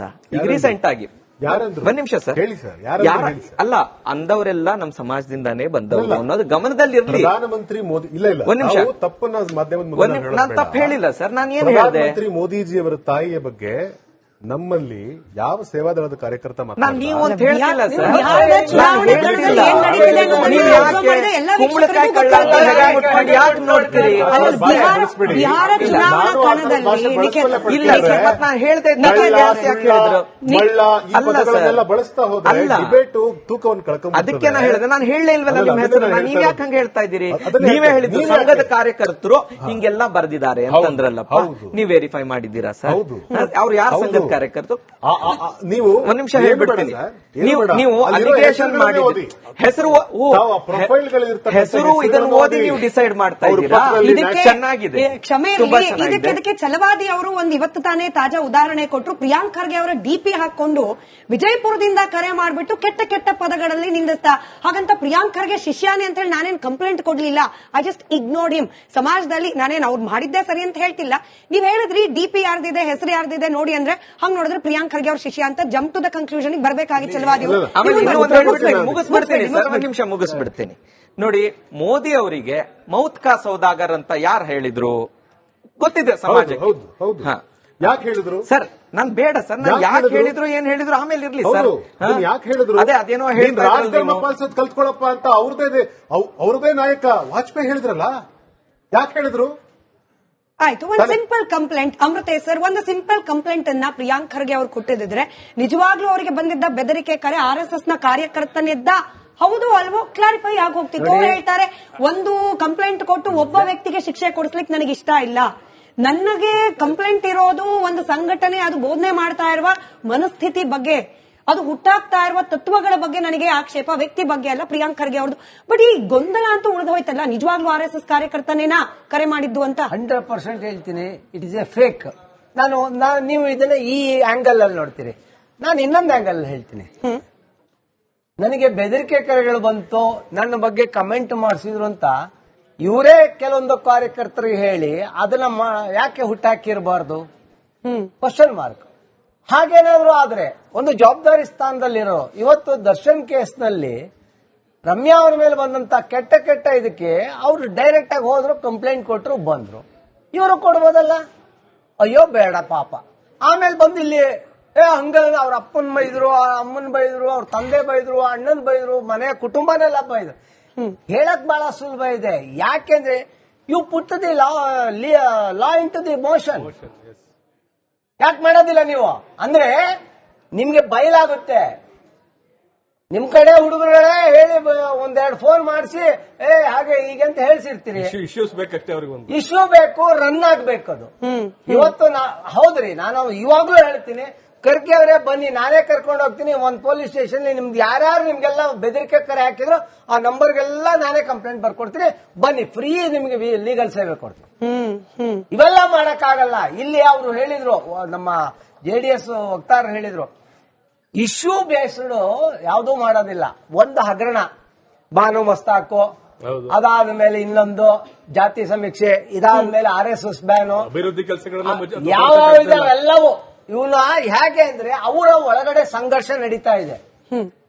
ಅದೇನೋ ಪವರ್ ಶೇರಿಂಗ್, ಅವು ಇವು ಎಲ್ಲ, ಅದನ್ನ ಹಾದಿ ತಪ್ಪಿಸೋದು, ಜನರನ್ನ ದಿಕ್ ತಪ್ಪಿಸಿ ಬೇರೆ ಕಡೆ ಹೋಗೋದು. ನಾನು ಇನ್ನೊಂದು ಬ್ರೇಕ್ ಹೋಗೋ ಸಮಯ, ಬ್ರೇಕ್ ಇಂದ ಬಂದ್ಮೇಲೆ ಅನಂತ್ ನಾಯಕ್ ಅವರು ಉತ್ತರ ಕೊಡ್ಲಿ. ಬಿಜೆಪಿಯ ವಕ್ತಾರರು ನ್ಯಾಷನಲ್ ಡಿಬೇಟ್ ಅಲ್ಲಿ ಇದೇ ವಿಚಾರ ಪ್ರಸ್ತಾಪ ಆಗ್ತಿದ್ದಾಗ ತೆಗೆದ ಒಂದು ವಿಚಾರ, ಸಪರೇಟಿಸ್ಟ್ ಗಳ ಜೊತೆಯಲ್ಲಿ ಫ್ರೆಂಡ್ ಆಗಿರುವ ಕಾಂಗ್ರೆಸ್ ಪಕ್ಷದವರು ಇದೀಗ RSS ನ ಬ್ಯಾನ್ ಮಾಡಬೇಕು ಅನ್ನೋ ಚಿಂತನೆಯನ್ನ ಮಾಡ್ತಿದ್ದಾರೆ. ಯಾರು ನಿಜವಾಗ್ಲೂ ರಾಷ್ಟ್ರಕ್ಕೆ ವಿರೋಧಿಗಳು ಅವ್ರ ಜೊತೆಯಲ್ಲಿ ಹಸ್ತಲಾಘವ ಮಾಡೋ ಕಾಂಗ್ರೆಸ್ಗೆ ಯಾವ ನೈತಿಕತೆ ಇದೆ? ಈ ಪ್ರಶ್ನೆಗೆ ನೀವು ಉತ್ತರ ಕೊಡಿ. ಅದಾದ ನಂತರದಲ್ಲಿ ಕಲಬುರಗಿ ಜಿಲ್ಲಾ ಉಸ್ತುವಾರಿ ಸಚಿವರು, ಕಲಬುರಗಿ ಪ್ರತಿ ಬಾರಿ SSLC ಫಲಿತಾಂಶದಲ್ಲಿ ಯಾವ ಸ್ಥಾನದಲ್ಲಿದೆ ಅದನ್ನ ಗಮನಿಸದೆ ಆ ಮಕ್ಕಳ ಶೈಕ್ಷಣಿಕ ಅಭಿವೃದ್ಧಿ ಬಗ್ಗೆ ಮಾತನಾಡೋದನ್ನ ಬಿಟ್ಟು ಪತ್ರ ಬರೆತಿರುವ ಪ್ರಿಯಾಂಕ್ ಖರ್ಗೆ ಅವರಿಗೆ ವಿರೋಧ ಪಕ್ಷವಾಗಿ JDS ಬಿಜೆಪಿಯವರು ಚಾಟಿ ಬೀಸಿದ್ದಾರೆ. ಇದ್ರ ಬಗ್ಗೆ ಉಮೇಶ್ ಅವರು ಮಾತನಾಡಕ್ಕೆ, ಯಾಸನ್ ಮಲ್ಲಿಕ್ ಅನ್ನೋ ಸಪರೇಟಿಸ್ಟ್ ಅನ್ನ ಪ್ರಧಾನಮಂತ್ರಿಗಳ ಕಚೇರಿಗೆ ಕರೆಸಿಕೊಂಡ ಕಾಂಗ್ರೆಸ್ ಪಕ್ಷ, ದ್ರಾವಿಡರಿಗೆ ಸಪರೇಟ್ ರಾಷ್ಟ್ರ ಬೇಕಿತ್ತು ಅನ್ನೋ ಪಕ್ಷದ ಜೊತೆಯಲ್ಲಿ ಕೈ ಮಿಲಾಯಿಸಿದವರು, ಹಿಂದುತ್ವವನ್ನ ಎರಾಡಿಕೇಟ್ ಮಾಡ್ತೇವೆ ಅಂತ ಹೇಳಿದವರ ಜೊತೆಯಲ್ಲಿ ಚುನಾವಣೆಯ ಮಾಡುವಂತಹ ಕಾಂಗ್ರೆಸ್ ಪಕ್ಷ RSS ನ ಬ್ಯಾನ್ ಮಾಡಬೇಕು ಅಂತ ಮಾತನಾಡ್ತಾರೆ. ಯಾವ ನೈತಿಕತೆಯ ಆಧಾರದ ಮೇಲೆ? ಇಂಥದ್ದೊಂದು ಪ್ರಶ್ನೆ. ಈ ಸಂಘ ಪರಿವಾರದ ಇತಿಹಾಸವೇ ಪ್ರತ್ಯೇಕವಾದಿಗಳ ಜೊತೆಗೆ ಮತ್ತು ದೇಶ ವಿರೋಧಿಗಳ ಜೊತೆಗೆ ಶಾಮೀಲಾಗಿರುವಂತಹ ಇತಿಹಾಸ ಇದೆ. ಉದಾಹರಣೆಗೆ ನಿಮಗೆ ದೇಶದ ಸ್ವಾತಂತ್ರ್ಯ ಚಳವಳಿಗಾಗಿ ಬ್ರಿಟಿಷ್ ವಿರುದ್ಧ ದೊಡ್ಡ ಪ್ರಮಾಣದ ಸಮರ ನಡೀತಾ ಇರಬೇಕಾದ್ರೆ ಅನೇಕ ಜನ RSS ನವರು ಬ್ರಿಟಿಷರ ಜೊತೆಗೆ ಕೆಲಸ ಮಾಡ್ಕೊಂಡಿದ್ರು ಅನ್ನೋದು ಗೊತ್ತಿರೋ ಸತ್ಯ. ಅದನ್ನ ಬೇಕಾದ್ರೆ ದಾಖಲೆ ಸಮೇತ ಹೇಳ್ಬೋದು. ಸ್ವಾತಂತ್ರ್ಯ ಬಂದ ನಂತರದಲ್ಲಿ ಬ್ರಿಟಿಷರ ಜೊತೆಯಲ್ಲಿ ಅಂದ್ರೆ ಹೆಂಗೆ ಅಂತಂದ್ರೆ ಗೊತ್ತಿಲ್ಲದಿರೋರಿಗೆ ಮಾಹಿತಿ ಬ್ರಿಟಿಷರ ಜೊತೆಗೆ ನಾವೆಲ್ಲ ಈಗ ಕಾಂಗ್ರೆಸ್ಸಿಗರು ಅಥವಾ ಈ ದೇಶವಾಸಿಗಳು ಹೋರಾಟ ಮಾಡ್ತಾ ಇದ್ರೆ ಅವ್ರ ಜೊತೆಗೆ ಕೆಲಸ ಮಾಡಿಕೊಂಡು ಕ್ಷಮಾಪಣೆಗಳನ್ನು ಕೊಟ್ಕೊಂಡು ಗುಪ್ತ ಮಾಹಿತಿಗಳನ್ನ ಕೊಟ್ಕೊಂಡಿದ್ದವರು ಅನೇಕ ಜನ ಸಾಲು ಜನ ಇದ್ದಾರೆ. ಅದು ಅವರೆಲ್ಲರೂ ಕೂಡ ಸಂಘ ಪರಿವಾರದ ಹಿನ್ನೆಲೆ ಇರೋರು ಅನ್ನೋದು ಗೊತ್ತಿರೋ ಸತ್ಯ. ಅದರ ಬಗ್ಗೆ ಈಗಾಗಲೇ ಡಾಕ್ಯುಮೆಂಟ್ಸ್ಗಳು ಬೇಕಾದಷ್ಟು ಬಂದಿದ್ದಾವೆ. ದೇಶದ ಸ್ವಾತಂತ್ರ್ಯ ಬಂದ ನಂತರದಲ್ಲೂ ಕೂಡ ನೀವು ಹೇಳಿದಕ್ಕೆ ನಾನು ಪ್ರಶ್ನೆ ಕೇಳ್ತಿದ್ದೀನಿ, ನನಗೆ ಗೊತ್ತಿಲ್ಲದಿದ್ದು ನೀವು ಹೇಳಿ ಅಂತ ಹೇಳಿ. ಈ ಧ್ವಜ ಸತ್ಯಾಗ್ರಹ ಅಂತ ಮಾಡಿದ ಸಂದರ್ಭದಲ್ಲಿ ಕಾಂಗ್ರೆಸ್ನವ್ರನ್ನೂ ಒಂದಷ್ಟು ಜನ ಅರೆಸ್ಟ್ ಮಾಡ್ತಾರೆ ಬ್ರಿಟಿಷರು. ಆಗ ಅವರು ಕೂಡ ಕ್ಷಮಾಪಣೆ ಪತ್ರವನ್ನ ಬರೆದಿದ್ರು ಅನ್ನೋದನ್ನ ನಾನು ಓದ್ಕೊಂಡಿರೋ ಇತಿಹಾಸ. ತಪ್ಪಿದ್ರೆ ನೀವು ಕರೆಕ್ಟ್ ಮಾಡಿ. ಧ್ವಜ ಸತ್ಯಾಗ್ರಹದ ಕಾಂಗ್ರೆಸ್ಸಿನವರು ಬರೆದಂತಹ ಕ್ಷಮಾ ಪತ್ರಗಳು ಸಂಘ ಪರಿವಾರದವರು ನಾವು ಮುಗಿತು, ನಾವು ನಿಮ್ ಸೇವೆ ಮಾಡ್ಕೊಂಡಿರ್ತೀವಿ ಅಂತ ಹೇಳಿ ಬರೆದಂತಹ ಪತ್ರಗಳನ್ನು ಕೂಡ ನಾನು ಹೇಳಬಲ್ಲೆ. ಇಡೀ ನೀವು ಇವರ ಪರಿವಾರದ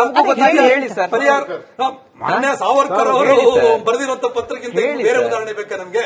ಅಷ್ಟು ದೊಡ್ಡ ಪತ್ರ ಇದೆ, ದೀರ್ಘ ಪತ್ರ ಅದು ಅಂತ. ಅವರನ್ನ ವೀರ ಶೂರ ಅದು ಇದು ಬಿಡಿ, ಅದು ಬೇರೆ.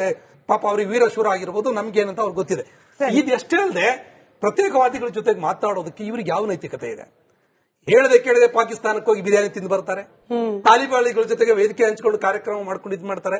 ಅಷ್ಟೇ ಅಲ್ಲದೆ ದೇಶಕ್ಕೆ ಅವಮಾನ ಆಗಿರುತ್ತೆ. ತಾಲಿಬಾನಿಗಳನ್ನ ಕರ್ಕೊಂಡ್ಬಂದು ಮಹಿಳೆಯರನ್ನ ಅವ್ರ ಜೊತೆಗೆ ಸಭೆ ಕಳಿಸಿ ಮಹಿಳಾ ಪತ್ರಕರ್ತರಿಗೆ ಅವಮಾನ ಮಾಡೋ ಕೆಲಸವನ್ನು ಇವರೇ ಮಾಡ್ತಾರೆ. ಮಣಿಪುರದಲ್ಲಿ ನಡೀತಿರುವಂತಹ ಗಲಾಟೆಗಳ ಕಿಡಿಗೇಡಿಗಳ ಜೊತೆಗೆ ಇವರಿದ್ದಾರೆ. ಚೀನಾದ ಆಟಗಳು ಅಷ್ಟೊಂದು ದೊಡ್ಡ ಪ್ರಮಾಣದಲ್ಲಿ ನಮ್ಮ ದೇಶದ ಮೇಲೆ ನಡೀತಾ ಇದೆ. ಬಂದು ಗ್ರಾಮ ರಸ್ತೆಗಳನ್ನ ಕಟ್ಕೊಂಡು ನಮ್ಮನ್ನು ಲೂಟಿ ಮಾಡ್ತಾ ನಿಂತಿದ್ರು ಕೂಡ ಅವ್ರ ವಿರುದ್ಧ ಸಣ್ಣ ಒಂದು ಕ್ರಮ ತಗೊಳಕಾಗದೆ ಇವರು ಅವ್ರ ಜೊತೆಗೆ ಶಾಮೀಲ್ ಹಾಕೊಂಡಿದ್ದಾರೆ. ಇಷ್ಟೇ ಅಲ್ಲದೆ ಗಾಂಧೀಜಿ ಹತ್ಯೆ ಮಾಡಿದಂತಹ ವ್ಯಕ್ತಿ ನಾಥಾರಾಮ್ ಗೋಡ್ಸೆ ದೇವಸ್ಥಾನ ಕಟ್ತಾರ ಇವರೇ. ಸರಿ, ಇವತ್ತು ಈ ಕರ್ನಾಟಕದೊಳಗಡೆ ನೀವು ನಾನು ಅವಾಗಲೇ ಹೇಳಿದ್ದಲ್ಲ, ಪಾಕಿಸ್ತಾನದಲ್ಲಿ ಸಿಂಧಿಗೆಯಲ್ಲಿ ಪಾಕಿಸ್ತಾನದ ಧ್ವಜವನ್ನು ಹಾರಿಸಿ ಅರೆಸ್ಟ್ ಮಾಡಿವಿ, ಜೈಲಿಗೆ ಹೋಗಿ ಬಂದವರು ಇವರು ಹುಡುಗರೆ, ಇವ್ರು ನಮ್ಮವರಲ್ಲ ಅಂತಂದು ಹೇಳ್ತಾರೆ. ಇಲ್ಲಿ ಅಕ್ಲಾಕನ ಮನೆಗೆ ಹೋಗಿ ಏನ್ ಆಟ ಅಡುಗೆ ಮಾಡಿದ್ದೀನಿ ಅಂತ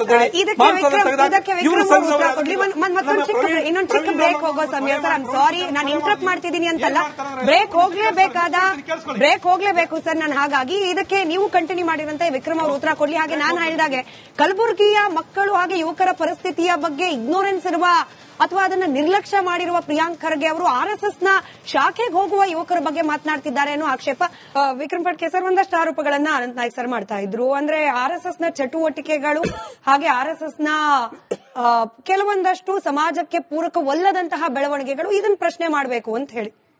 ನೋಡಿ, ನಮ್ದು ಪ್ರಜಾಪ್ರಭುತ್ವ ದೇಶ. ಯಾರಿಗೆ ಬೇಕಾದ್ರೂ ಪ್ರಶ್ನೆ ಮಾಡುವಂತ ಹಕ್ಕು ನಮ್ ಸಂವಿಧಾನ ಕೊಡುತ್ತೆ. ಆದ್ರಿಂದ ಮಾಡ್ಲಿ.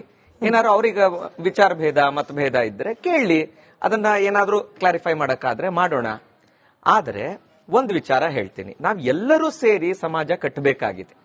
ಇದನ್ನ ಒಡೆದು ಜಾತಿಗಳ ನಡುವೆ, ಮತಗಳ ನಡುವೆ, ಭಾಷೆ ಮೇಲೆ ಇವೆಲ್ಲ ಮಾಡದೇನೆ ನಾವೆಲ್ಲರೂ ಸೇರಿ ಸಮಾಜ ಕಟ್ಟೋಣ.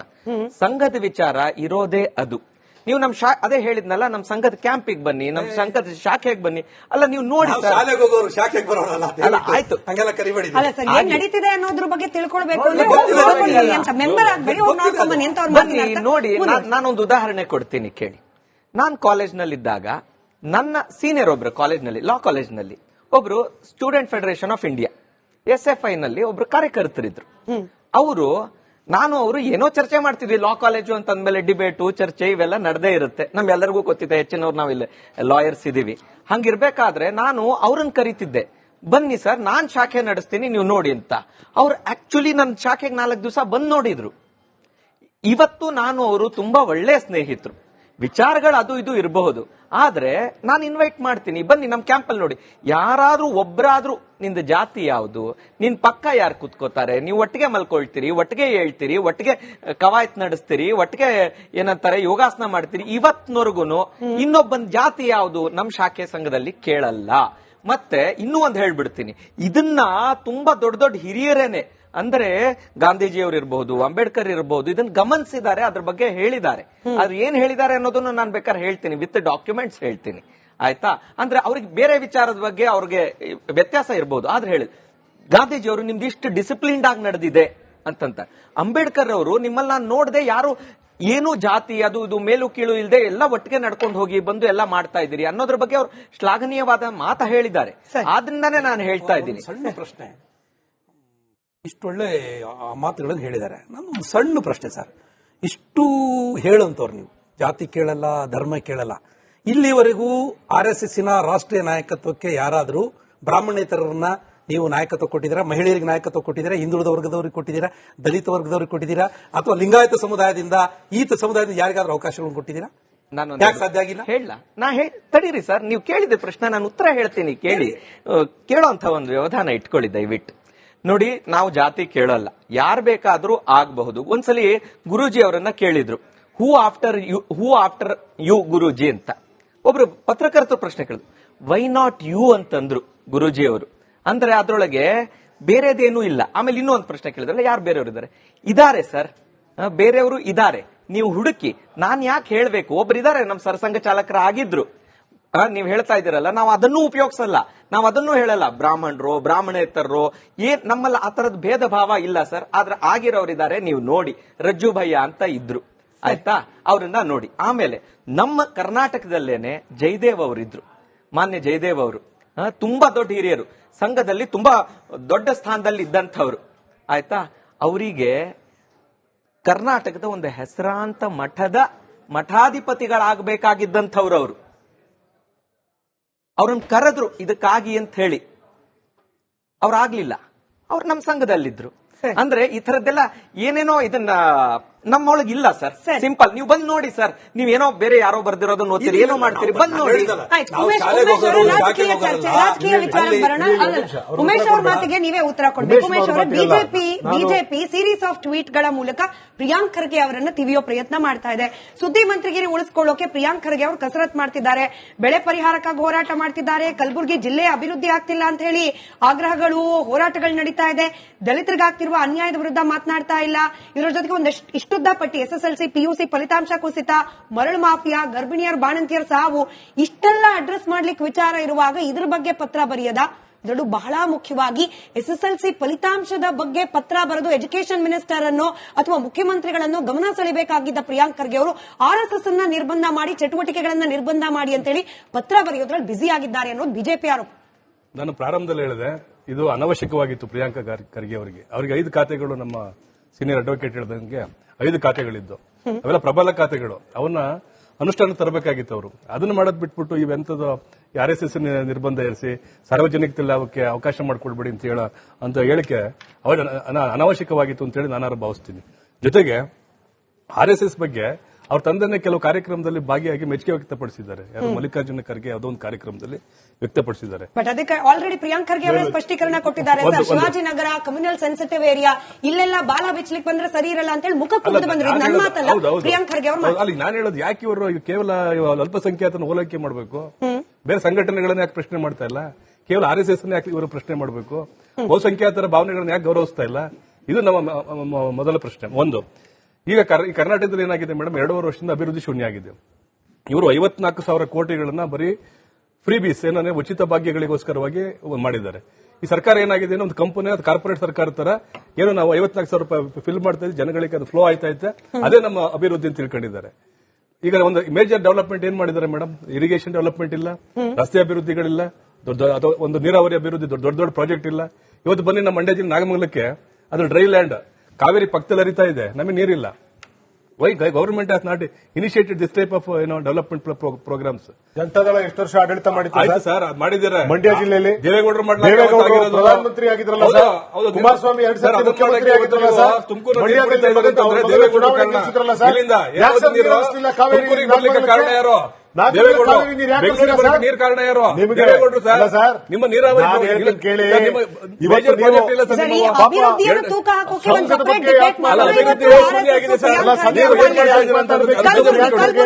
ಕಲಬುರಗಿಲಿ ಏನಾಗಿದೆ, ಅದು ಅತಿ ಹಿಂದುಳಿದ ಜಿಲ್ಲೆ, ಉತ್ತರ ಕರ್ನಾಟಕ, ಕಲ್ಯಾಣ ಕರ್ನಾಟಕ ಅಂತ ಹೇಳ್ತೀವಿ. ಅದಕ್ಕೆ ಸಾಕಷ್ಟು ಪ್ಯಾಕೇಜ್ ಅನ್ನ ಕೊಟ್ಟು ಅಭಿವೃದ್ಧಿ ಮಾಡಬೇಕು ಅಂತ ಇದೆ. ನಾವು ಹೇಳ್ತಾ ಇರೋದು ಅಂತಂದ್ರೆ, ಖರ್ಗೆ ಅವರು ಇದಕ್ಕೆಲ್ಲ ಮಾನ್ಯತೆ ಕೊಟ್ಟು ಅಲ್ಲಿ ಏನೇನಾಗಿದೆ ಜವಾಬ್ದಾರಿಯುತವಾಗಿ ಅಲ್ಲಿನ ಏನು ವೀಕ್ನೆಸ್ ಗಳೇನಿದೆ, ಡೆವಲಪ್ಮೆಂಟ್ ಏನ್ ಮಾಡಬೇಕು, ಸರ್ಕಾರದಿಂದ ಆಗ್ಬೇಕಾದ ಅನುದಾನಗಳನ್ನು ತಗೊಂಡೋಗಿ ಅಲ್ಲಿ ಮಾಡೋದ್ ಬಿಟ್ಟು ಇಂಥದ್ದೊಂದು ಇಶ್ಯೂಸ್ ಇಟ್ಕೊಂಡು, ಬಹುಶಃ ನನ್ನ ಪ್ರಕಾರ ನಾನು ಮುಂಚೆ ಹೇಳಿದಂಗೆ ಸಿದ್ದರಾಮಯ್ಯನವರು ಈ ಟೈಮಲ್ಲಿ ಅಹಿಂದ ಒಂದು ಟ್ರಂಪ್ ಕಾರ್ಡ್ ಅನ್ನ ಬಳಸ್ತಾರೆ ತಮ್ಮ ಕುರ್ಚಿಯನ್ನ ಭದ್ರಗೊಳಿಸಕ್ಕೆ ಹೈಕಮಾಂಡ್ ಗಮನ ತಳಿಲಿಕ್ಕೆ. ಇಲ್ಲೇ ಇವರು ಈ ಒಂದು ಇಶ್ಯೂಸ್ ಅನ್ನ ಅರಿಬಿಟ್ಟಿದ್ದಾರೆ. ಅಷ್ಟು ಬಿಟ್ರೆ ಇನ್ನೇನು ಇಲ್ಲ ಮೇಡಮ್. ಜಯಣ್ಣವರು ಬಹುಶಃ ಮಾನ್ಯ ಕುಮಾರಸ್ವಾಮಿ ಅವರ ಲೇಖನಗಳನ್ನು ಭಾಷಣಗಳನ್ನು ಓದ್ಕೊಂಡ್ ಬಂದಿಲ್ಲ ಅಂತ ಬಂದಿಲ್ಲ. ಅನ್ಸುತ್ತೆ. RSS ಬಗ್ಗೆ RSS ಇನ್ನೊಂದು ವಿಡಿಯೋ ಭಾರಿ ವೈರಲ್ ವಿರುದ್ಧ ಬರೆದಿರೋ ಆಗ್ತಿದೆ ಸರ್. ಲೇಖನಗಳನ್ನು ಓದಿ ಭಾಷಣಗಳನ್ನು ನೀವು ಕೇಳಿ. ಲೇಖನ ಅಂದ್ರೆ ಎರಡನೇ ನಾನು ಈ ಹೇಳ್ತೀನಿ, ಚರ್ಚೆ ಆದ್ಮೇಲೆ ಅಭಿವೃದ್ಧಿ ಬಗ್ಗೆ ಅಥವಾ ಅದಕ್ಕೂ ಕಲಬುರಗಿ ಹಿಂದುಳಿದಿರುವ ಬಗ್ಗೆ ಮಾತಾಡೋದಕ್ಕೆ ಅಲ್ಲಿ ವಿರೋಧ ಪಕ್ಷ ಇದೆ ಅಥವಾ ಆಡಳಿತ ಪಕ್ಷ ಆಯ್ತು, ಕುಮಾರಸ್ವಾಮಿ ಅವ್ರ ಬಗ್ಗೆ ನಾವು ಹೇಳ್ಬಿಡ್ಲಿ ಸರ್. ಆದ್ರೆ ಆ ಚರ್ಚೆಗೋಸ್ಕರ ಇದನ್ನ ದಿಕ್ತಪ್ಪಿಸೋ ಅವಶ್ಯಕತೆ ಇಲ್ಲ. ಆಯ್ತು, ಇವತ್ತು ಕುಮಾರಸ್ವಾಮಿ ಅವರ ಪ್ರಿಯಾಂಕಾ ಖರ್ಗೆ ಅವರು statement ಗಂಭೀರ ಅಲ್ಲ, ಪ್ರಶ್ನೆಯನ್ನು ಎತ್ತಿದ್ದಾರೆ. ಆಯ್ತು, ಕುಮಾರಸ್ವಾಮಿ ಅವರ ಸಮಾಜದ ಸ್ಟೇಟ್ಮೆಂಟ್ ಸ್ವಾಸ್ಥ್ಯ ಬಗ್ಗೆನೆ ದೃಷ್ಟಿಯಿಂದ ಸರಿಯಾಗಿದೆ ಪ್ರಶ್ನೆ. ಉಮೇಶ್ ಅವರು ಪ್ರಿಯಾಂಕ್ ಖರ್ಗೆ ಅಂತ ಇದ್ದಾರೆ, ಕ್ಷಮೆ ಇರಲಿ, ಕುಮಾರಸ್ವಾಮಿ ಅವರು RSS ಬಗ್ಗೆ ಹಿಂದೆ ಕೊಟ್ಟಿದ್ದ ಹೇಳಿಕೆಯ ಒಂದು ವಿಡಿಯೋ ಇದಕ್ಕೆ ಭಾರಿ ವೈರಲ್ ಆಗ್ತಾ ಇದೆ.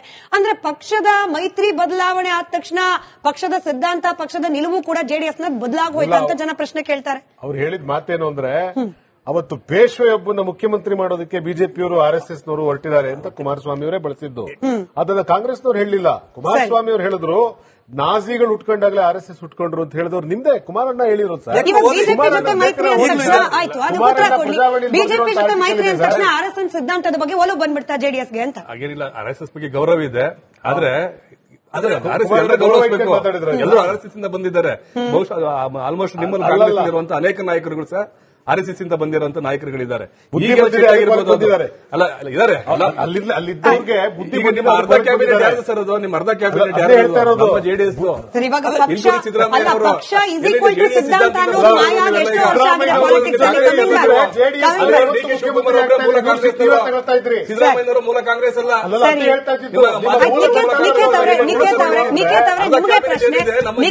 ನಿಮಗೆ ಪ್ರಶ್ನೆ. ಬಿಜೆಪಿ ತನ್ನ ಅಧಿಕೃತ ಟ್ವಿಟರ್ ಖಾತೆಯಲ್ಲಿ ಈಗಷ್ಟೇ ಮಾಡಿರುವ ಒಂದು ಪೋಸ್ಟ್, ಸನ್ಮಾನ್ಯ ಪ್ರಿಯಾಂಕ್ ಖರ್ಗೆ ಅವರೇ ಪ್ರಚಾರಕ್ಕಾಗಿ RSS ಹಿಂದೆ ಹೋಗೋ ಬದಲು ನಿಮ್ಮ ಜಿಲ್ಲೆಯಲ್ಲಿನ ಸಮಸ್ಯೆಗಳು, ಎಸ್ಪೆಷಲಿ ಕೇಂದ್ರ ಸರ್ಕಾರ ಉಡಾನ್ ಯೋಜನೆ ಅಡಿಯಲ್ಲಿ ನಿರ್ಮಿಸಿದ್ದ ಕಲಬುರಗಿ ವಿಮಾನ ನಿಲ್ದಾಣ ನಿಮ್ಮ ವೈಫಲ್ಯದಿಂದ ಮುಚ್ಚೋ ಸ್ಥಿತಿಯನ್ನ ಎದುರಿಸುತ್ತಿದೆ, ಇದರ ಬಗ್ಗೆ ಗಮನ ಕೊಡಿ, RSS ಪಬ್ಲಿಸಿಟಿ ಆಮೇಲೆ ಮಾಡಿ. ಬಿಜೆಪಿಯ ಪೋಸ್ಟ್. ಅಲ್ಲ, ನಾನ್ ಕೇಳೋದು, ಇವ್ರು ಮಾಡೋದು ಯಾವ್ದಾದ್ರು ಏನ್ ಮುಚ್ಚೋಗಿದ್ಯಾ ವಿಮಾನ ನಿಲ್ದಾಣ? ಮುಚ್ಚೋ ಪರಿಸ್ಥಿತಿ ಬಂದಿದೆ ಅಂತ ಇವರ ಕ್ಲೈಮ್ ಮಾಡೋದು. ಅವತ್ತು ಬಿಜೆಪಿ ಸರ್ಕಾರ ಇದ್ದಾಗ ಎಷ್ಟು ವಿಮಾನ ಆಡ್ತಿದಾವೋ, ಕಾಂಗ್ರೆಸ್ ಸರ್ಕಾರ ಇರುವಾಗ್ಲೂ ಅಷ್ಟೇ ವಿಮಾನ ಆಡ್ತಾ ಇರೋದು. ಹೆಂಗ್ ಮುಚ್ಚುತ್ತೆ? ತೀರ್ಮಾನ ಮಾಡೋದು ಕೇಂದ್ರ ಸರ್ಕಾರವೇ. ಅದಕ್ಕೆ ಪ್ರಿಯಾಂಕ್ ಖರ್ಗೆ ಅವ್ರು ಏನ್ ಮಾಡಕ್ಕಾಗತ್ತೆ? ಮತ್ತು ಯಾವ ಪ್ರಮಾಣದ ಸುಳ್ಳುಗಳನ್ನು ಹೇಳಿ ಜನರ ದಿಕ್ತಪ್ಪಿಸೋ ಪ್ರಯತ್ನ ಮಾಡ್ತಿದ್ದಾರೆ ಅಂತಂದ್ರೆ, ಕಲಬುರಗಿಗಾಗಿ ಏನ್ ಮಾಡಿದ್ದಾರೆ ಅಂತ ಕೇಳ್ತಾ ಇದ್ದಾರೆ. ಕಲಬುರಗಿ ಇವತ್ತು ಇಡೀ ರಾಜ್ಯದ ಸರ್ಕಾರಿ ನೌಕರರ ಪಟ್ಟಿ ತೆಗೆದು ನೋಡಿ, ಅಲ್ಲಿ ಅತಿ ಹೆಚ್ಚು ಜನ ಹೈದರಾಬಾದ್ ಕರ್ನಾಟಕ ಜನ ಇವತ್ತು ಅಲ್ಲಿ ಉದ್ಯೋಗವನ್ನು ಪಡ್ಕೊಳ್ತಿದ್ದಾರೆ. ಕಾರಣ ಏನು ಅಂತಂದ್ರೆ, ಅವತ್ತು ಮಾನ್ಯ ಮಲ್ಲಿಕಾರ್ಜುನ್ ಖರ್ಗೆ ಅವರು ತಂದಂತ ಆರ್ಟಿಕಲ್ 371J ಕಾರಣದಿಂದ ಆಗಿದೆ. ಇವತ್ತು ಬೆಂಗಳೂರಿಗೆ ಹೋಲಿಸಬಹುದಾದಷ್ಟು ಎತ್ತರಕ್ಕೆ ಇವತ್ತು ಕಲಬುರಗಿಯ ರಸ್ತೆಗಳಿದಾವೆ, ಕಲಬುರಗಿಯ ಕಟ್ಟಡಗಳಿದಾವೆ, ಕಲಬುರಗಿಯಲ್ಲಿ ಇರತಕ್ಕಂತ ಆಸ್ಪತ್ರೆಗಳಿದಾವೆ, ಕಲಬುರಗಿಯ ಯೂನಿವರ್ಸಿಟಿ ಇದೆ. ಯಾರ ಕಾರಣ ಇದೆ ಎಲ್ಲದಕ್ಕೂ ಅಂತಂದ್ರೆ, ಇದೇ ಮಲ್ಲಿಕಾರ್ಜುನ್ ಖರ್ಗೆ ಅವ್ರ ಕಾರಣ, ಪ್ರಿಯಾಂಕ್ ಖರ್ಗೆ ಅವ್ರ ಕಾರಣ, ಮತ್ತು ಹೈದರಾಬಾದ್ ಕರ್ನಾಟಕದಲ್ಲಿ ಅವರು ತಗೊಂಡು ಬಂದಂತ 371J ಕಾರಣ.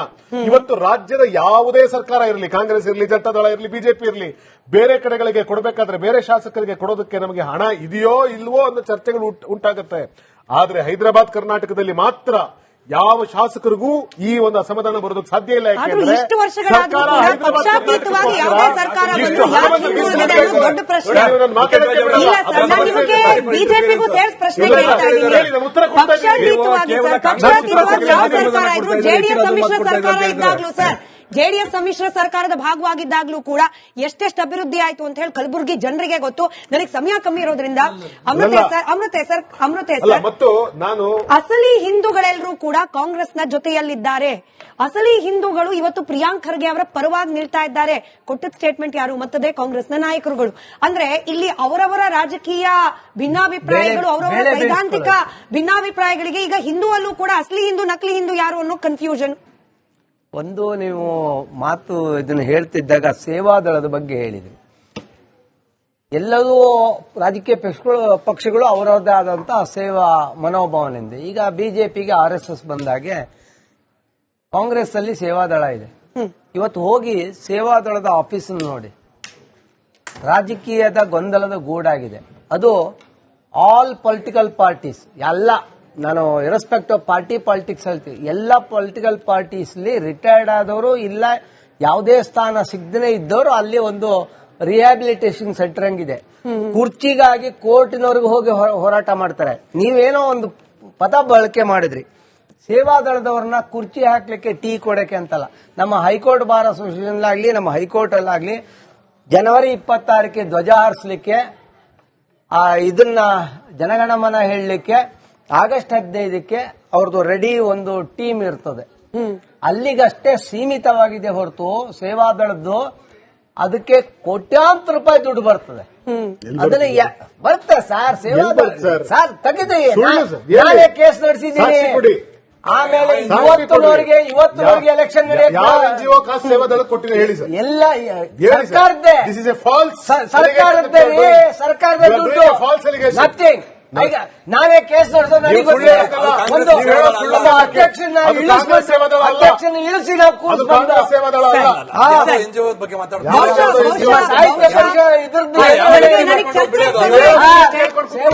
ಚರ್ಚೆಗೆ ಸಮಯ ಇದೆ ದೃಷ್ಟಿಯೇನೆ. ಬಹುಶಃ